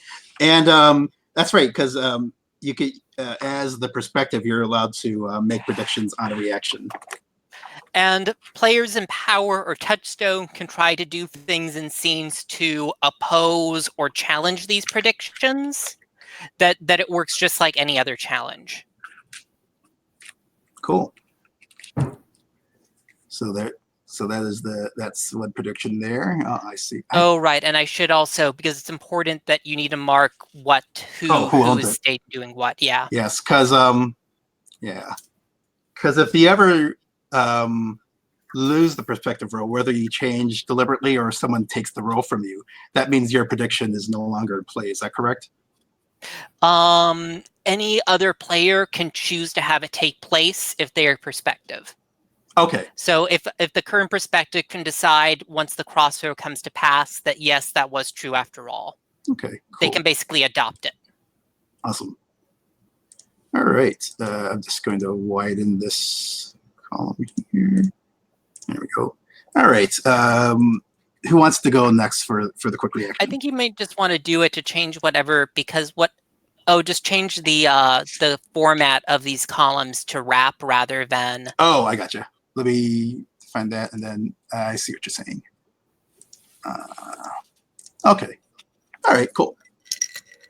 That way we don't push the crossroads off. All right. Stephen, Robbie, would you like to do the next reaction, or shall I do the next reaction? Why don't you go ahead? I'm going to think a little bit more. So we introduce my character, Fermuli Treasurehorn, the Smith. And I think I'm going to, just for funsies, I will go with this this image of the Smith that I proposed. He looks a little, yeah, he doesn't look quite as like, oh shoot. Oh, what did I do? What am I doing? All right, I think I accidentally deleted the image. Well, I'll put it back in later. It doesn't matter. It's not important right now. So, so we have the Master Smith, for Fermuli Treasurehorn, and I think we'll see him in the Hall of Fire, and I think we see him meeting with Vor Stonecrusher, and basically he's preparing for what he anticipates will be the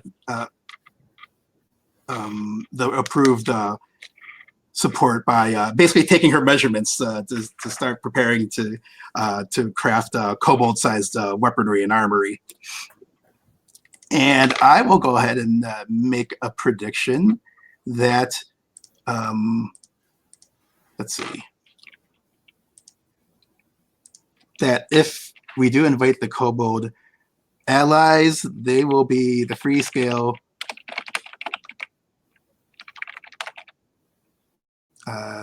coalition will be brave and will be even better. Will be effective allies, fighting allies, and that will be Fermuli. That will be my prediction if they do in fact make the cut. And now we'll move on to Robbie's reaction. Robbie the Power, or excuse me, Revik the Power. I was thinking, I'm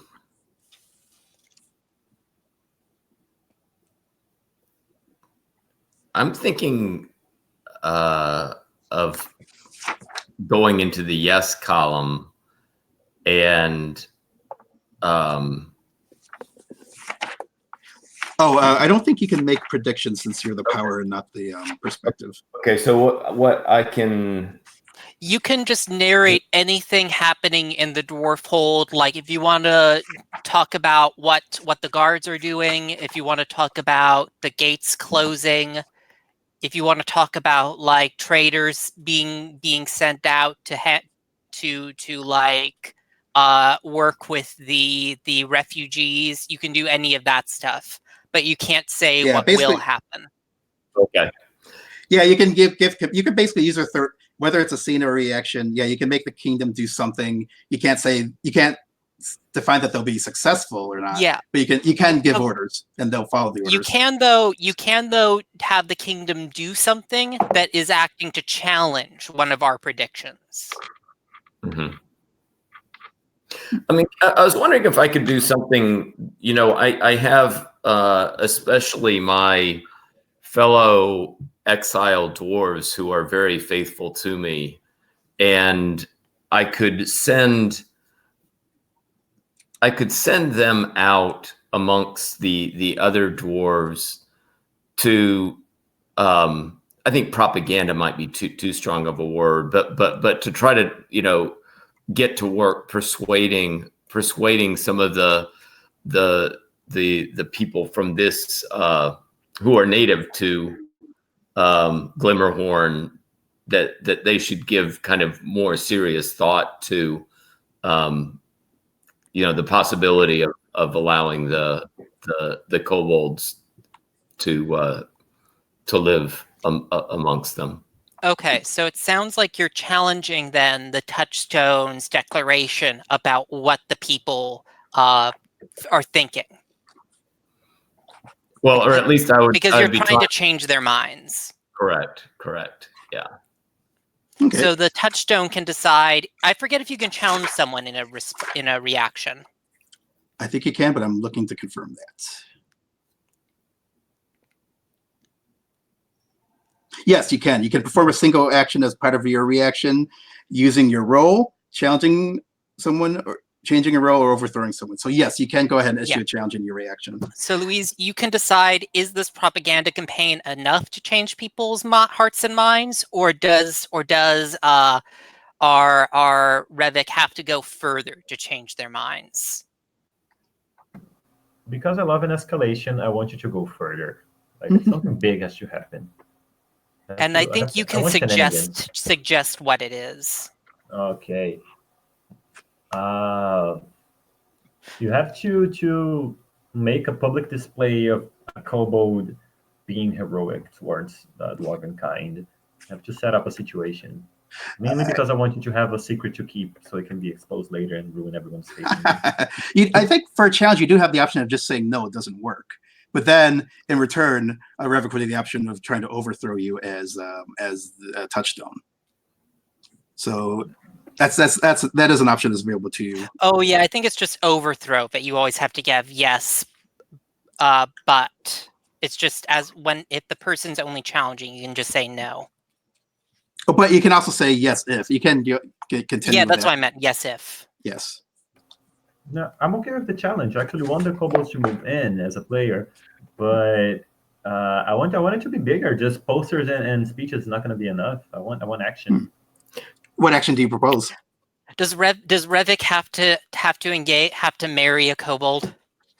Oh no, making your romance all the more secret. Oh my God! Yes. Why would you suggest that, Stephen? That's awful. I love it. Yes, Revik. If you think that's okay, Robbie, I want some interspecies marriage. Okay. Are you willing to take that up? Are you ready to put your whatever where your mouth is? Oh, we have some connectivity. Whatever it is that kobolds have where your mouth is.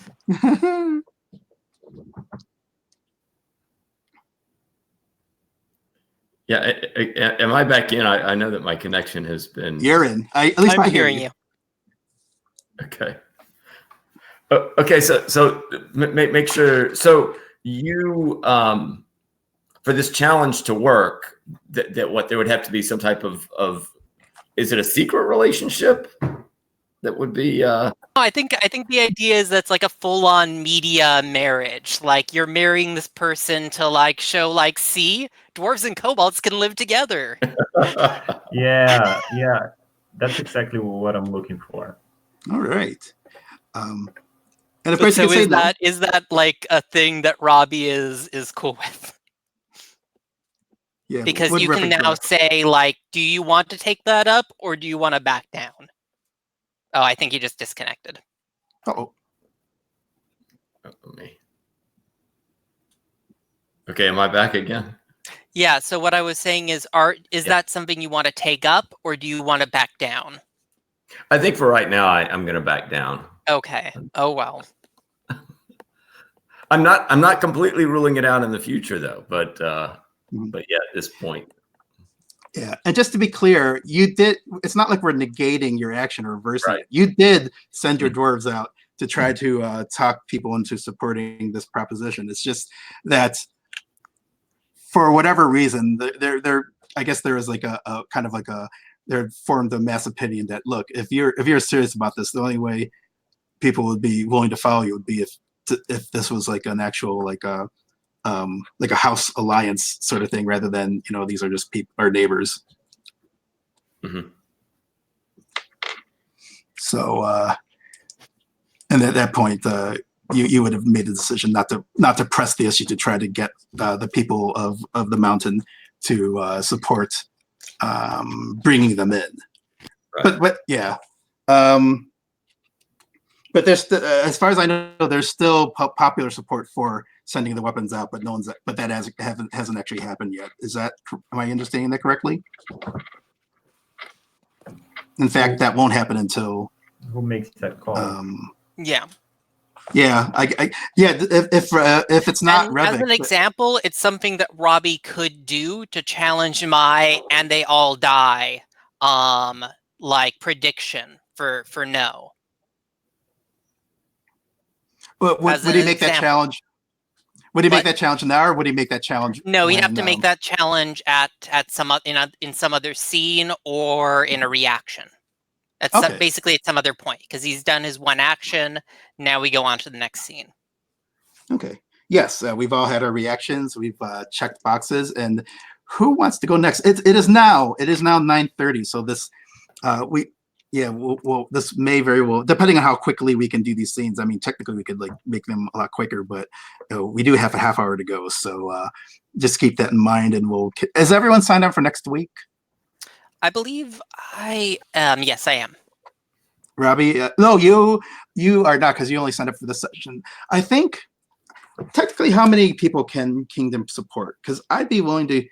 I think we've since you've been good enough to sign up for this one, maybe we can just kind of like squeeze you in. And of course, we only have 4 spaces currently on the. Yeah, and I am on the wait list right now. I think okay. I'm at the top on the wait list. So it's entirely possible that I'll have to think about that, because 5 people, I wonder if that may be pushing, especially since we're all still learning. But your character would basically, I guess, if you don't continue playing, I guess your character becomes an NPC. I guess we could play it as if I can't. It's escaping me who had Keith. If he had been here from the beginning, and maybe Revik was his character, and then he just followed the standard rules for swapping characters out. But hopefully I'll figure out. I'll wait and see how things shape up. If someone has to cancel at the last minute, you're definitely in, and if not, then I'll have to figure out if maybe we can adjust for 5 players, because I really like this character, and I really like having you here, and especially since you're nice enough to join in at the last minute. So we'll figure that out. But for now, maybe we should. I don't know. Maybe we should. Would we be okay if Robbie went next, since this could very well be his one chance to actually play out a scene? Does that sound decent? Sure, that works for me. All right. Yep. So, I guess, thinking, we've already established that Revik is pro bringing in the kobolds. I guess think about a scene where you would, where we could see Revik trying to act that out, and then we'll decide if other players and other NPCs are part of that scene, I guess. What are you thinking? Okay. So, I'm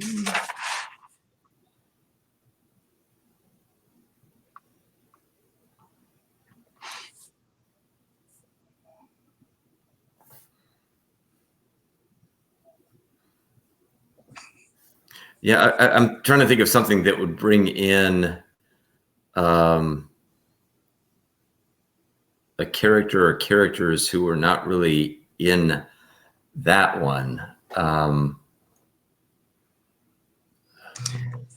I may suggest if we want to get Fermuli more connected to the main action. perhaps to like bring in other characters. Perhaps you're dealing with stuff related to it. Like maybe you want to bring in the fact that we don't have enough people to man the lower gates, and so you're consulting Michael's character about that.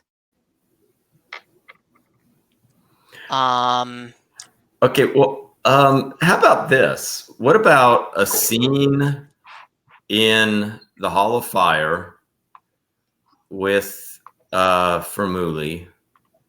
Do you want to make it? Do you want to join the scene where he was measuring out Vor?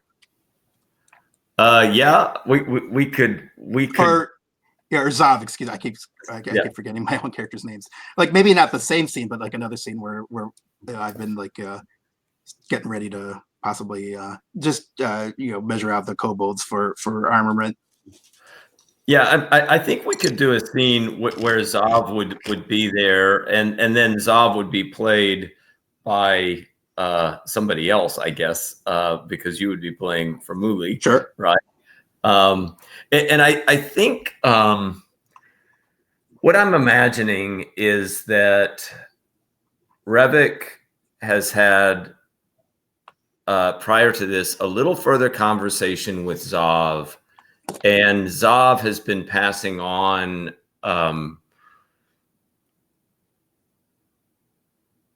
some information that suggests that Zav and the kobolds have come across some new techniques in metallurgy that are very interesting and would be very beneficial to the dwarves. That these new methods of metallurgy are able to forge kind of armor and weaponry that is superior in terms of kind of its strength and ability. So stronger weapons and armor, is that what you're? Yes. Yeah, but they're not gonna just kind of pass on the information to us. Sure. Right? But if some type of stronger alliance was formed, that might become a possibility for us. Well, yes, Fermuli is of course he may be he's going to be, I think he's going to be professionally skeptical at first that the kobolds would have this kind of knowledge. So he'll kind of harumph it off in the beginning, but perhaps I'm trying to think of what the Zav kobold approach to. Well, someone else is playing Zav. Whoever wants to play Zav. Oh, okay, yeah. So Fermuli would be a little skeptical at first, and basically ask like, what could kobolds have figured out that the great dwarfsmiths have not in all their centuries. Yeah, I think Zav hasn't entirely noticed that yet, because she's sort of looking very interestedly around your workshop and is asking some very like nice, like well-informed questions about your various processes and the tools you use. Like she's clearly coming off as someone who like has a background in like smithing and construction. Yeah, I think he'd probably like ask something kind of some condescending thing or way around that, like have you been sneaking around the human villages? Where'd you pick that up? That sort of thing.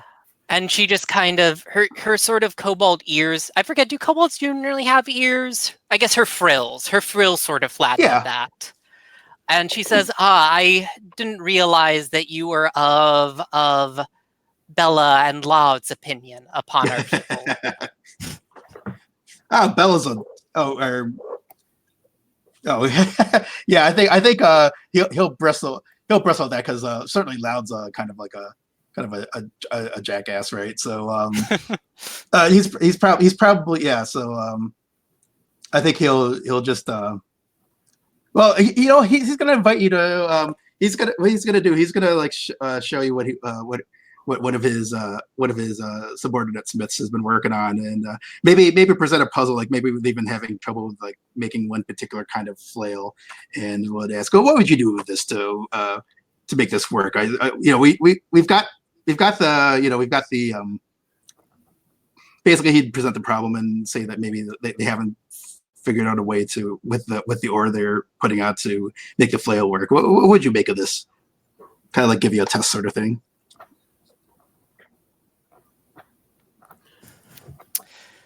And she kind of squints and looks over it and just kind of goes, this seems it seems that you are using, and she kind of goes into some technobabble about failures in your ore smelting techniques that introduces impurities into the refined metals.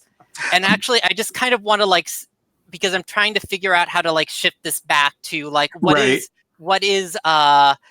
Revik going on about what is Revik thinking during this entire exchange? Yeah, well, I think at some point Revik is willing to let you kind of swap some trade talk, but at some point Revik says, "Okay, that's enough." Zav, you were showing me your dagger earlier today. Could I see your dagger again? She holds it out to you. And Revik will take the dagger and says, "Fermuli, what do you think of this? What do you make of it?" I'm going to assume it looks pretty awesome. Am I correct in that assumption? Sure. Yeah. I think it looks pretty awesome, and it looks I'm impressed that. Yeah. Yeah, I think I'm impressed that it not only is it really sharp, but they actually worked in they took the time to work in the fancy swirls, so it looks as good as it looks good as well as functions well. So I think that he'll I'll say and I probably recognize it as being maybe kobold marking, so I wouldn't just assume he stole that off someone. She stole that off someone. Like clearly this is something a kobold actually made. So that I think would be enough to win Fermuli over, and then you could carry on with whatever action or proposition you wanted to present at this point. And she kind of gives you a kobold smirk and says, "I look forward to working with you in the future. You may be an ass, but you are at least an intelligent ass." And I think after Zav departs, I think Revik would have a kind of one-on-one conversation with Fermuli and says, "Fermuli, did you see that dagger? I mean, now you're the smith. I mean, you're the expert here, but that work and whatever metal that was, I've never seen the likes of it before myself." Yeah, you started. Yeah. I think. Fermuli would admit that you could probably carve straight through this rock with that thing. And suppose that maybe that he would start to. He might even wonder what with that kind of crafting capability. Why how have they not. How are they not more formidable in the battlefield, or maybe how they don't have a stronger presence throughout the land? But but clearly they're capable of producing fine weaponry. And what are you thinking? How do you? Yeah, well, I think and Steven said that I'm allowed to make a prediction if I'm the so I can make a prediction. I was addressing the perspective because I want to remind him that even though it's not his scene, he's still allowed to make use of his role. Oh, thank you. I didn't think about that. Yeah, I mean, certainly I could do that during my reaction to the scene. Is that correct? Yeah, but during the scene itself as well. As long as your main character is there, they're acting in their role. Oh, Yeah. okay. Yeah, and, thank you. and I think what Revik presents to you is that clearly that Revik understands the opposition of the dwarves to having a closer alliance or relationship with this faction of the kobolds. But if we don't forge this alliance, I think a valuable opportunity may pass us up. That we have an opportunity here to kind of bring in some knowledge and some technology that seems to be quite promising. And I don't think that the kobolds are going to be willing to kind of give this up freely to us unless we have kind of reciprocated in some way. Right. I think Vermouly would simply say that with a bit of a heavy heart, that perhaps we've been stuck in this mountain so long. Who knows what's going on outside? Like what techniques have been developing outside of it. And I think he's kind of like, I think especially given his own angst about the state of current dwarf crafting, I think he might be this may be enough to get him fully on board with the idea of working more closely with the kobolds. And I might almost think that maybe when Zav was stating her case, that she may have been speaking symbolically and starting to talk about the potential of alloys. Like different metals coming together and forming something even stronger than any of them apart. So yeah, I think I feel like this would definitely go a long way towards winning over Vermouly. And so yeah, as far as I guess, do you see yourself is Revik kind of giving the command to do something to have Vermouly or someone else do something specific? Yeah, I think Revik is going to look Vermouly straight in the eyes and says, Vermouly, I'm an exile who is new to this place. You know the people of Glimmerhorn better than I do. Now, many people in Glimmerhorn back me up, sure, but I need you to kind of put some of your persuasive skills to work among the kind of natives of Glimmerhorn who are skeptical about this. I need you to do what you can to kind of get the people at least to be a little bit open to the idea that an alliance with these kobolds may be more valuable than anybody thus far has thought before. Mm-hmm. You have inside knowledge now. I think what would impress the people would be if we could show them how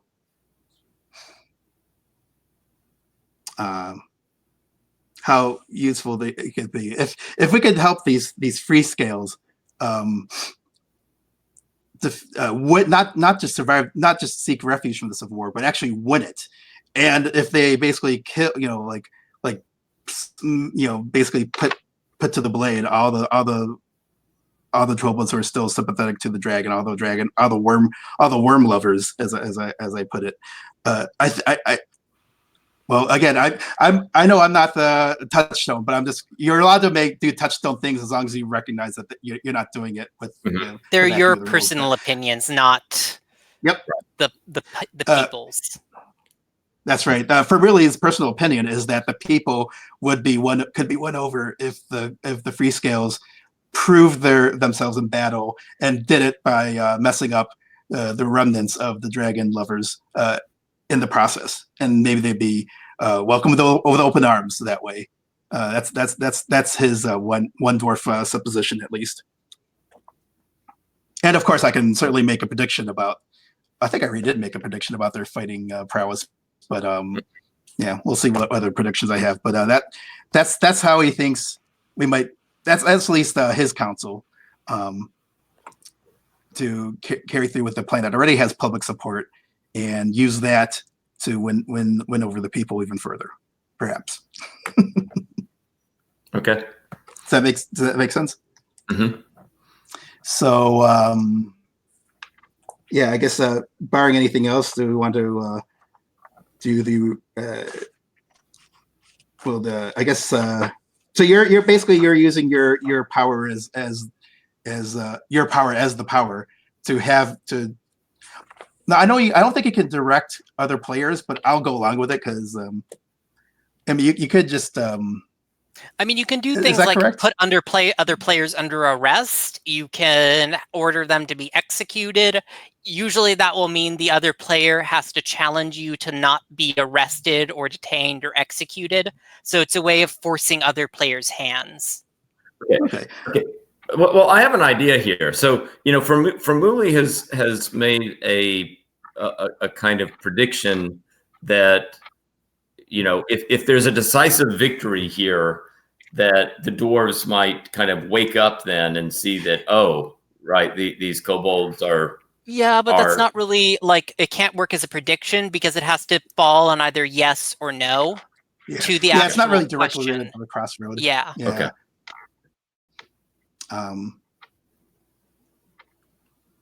Yeah, I mean, those are things you can do to challenge an existing prediction, but they can't be predictions because they're not specifically related to what will happen on the yes or no side. Mm-hmm. I mean, I was just thinking as something that Revit could follow up on would be to send some secret military aids over to the kobold faction to hopefully increase the likelihood that they would have success. Sure. And if you're okay with the with us abandoning guard over the lower gates of the keep, I'd be fine with that. The gates that lead down to those, tunnels where ancient evils are said to dwell. Because I mean, we have limited military funds. We can't just give out arms and guard everything. Mm-hmm. Yeah, I guess it would be kind of like a. So that's the option I'm giving you. It's a yes if. Oh, that's right, because he's challenging the. Right, he's challenging the. Okay, gotcha. So the idea here is that in order for us to have some of those advisors go off, we obviously have to pull them somewhere, right? And yeah. Okay, I'd go along with that. Sure. Cool. So you're giving the command to withdraw some gate guards to help out the free scales. I'll just cross that out too. Oh, okay. I don't know why that got moved down. Oh yeah, maybe I did that accidentally. I'm not certain.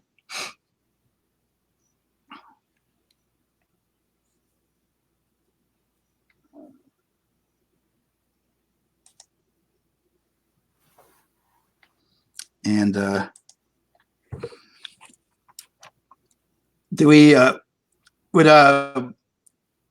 you want me to continue make you wanted me to make the case amongst the people to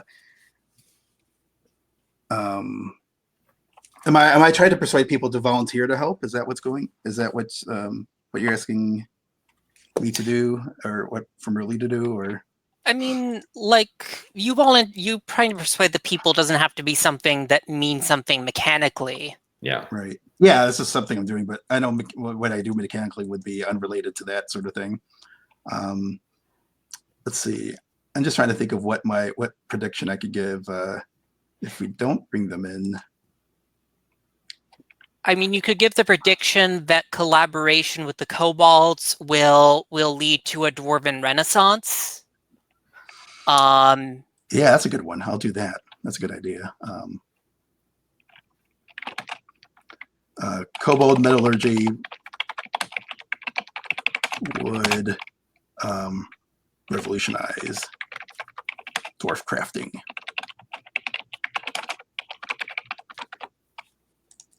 So that's another yes. Yeah, let's go. I'm happy to go with that. And I guess now will be time for Stephen and Luis to provide quick reactions. Yeah, and I think we sort of see Gildoon, and actually now that I'm thinking, kind of an interesting way to sort of see what's going on in the land around the keep is that maybe the dragon's skeleton, there's just like a single like eye that's sort of an orb of far seeing. And we sort of see into it as like a group of the Freescale Coalition are sort of running through some of the low swamp lands near the mountain, and a rain of spears comes down and kills them. And we see that they're every bit as fine crafted and sharp as that knife that the emissary showed you. And I think that what I'm adding here is that a yes will mean that we go to war with the Wormblood King.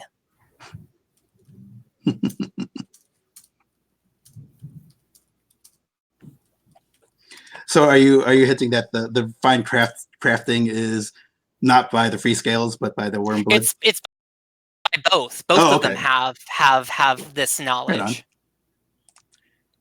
Cool. And Luis, do you have a reaction?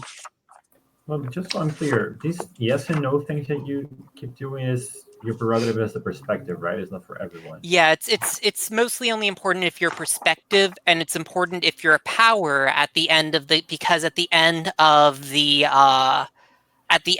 crossroad, the power will decide yes or no. And you can, as any character, attempt to challenge any of these predictions.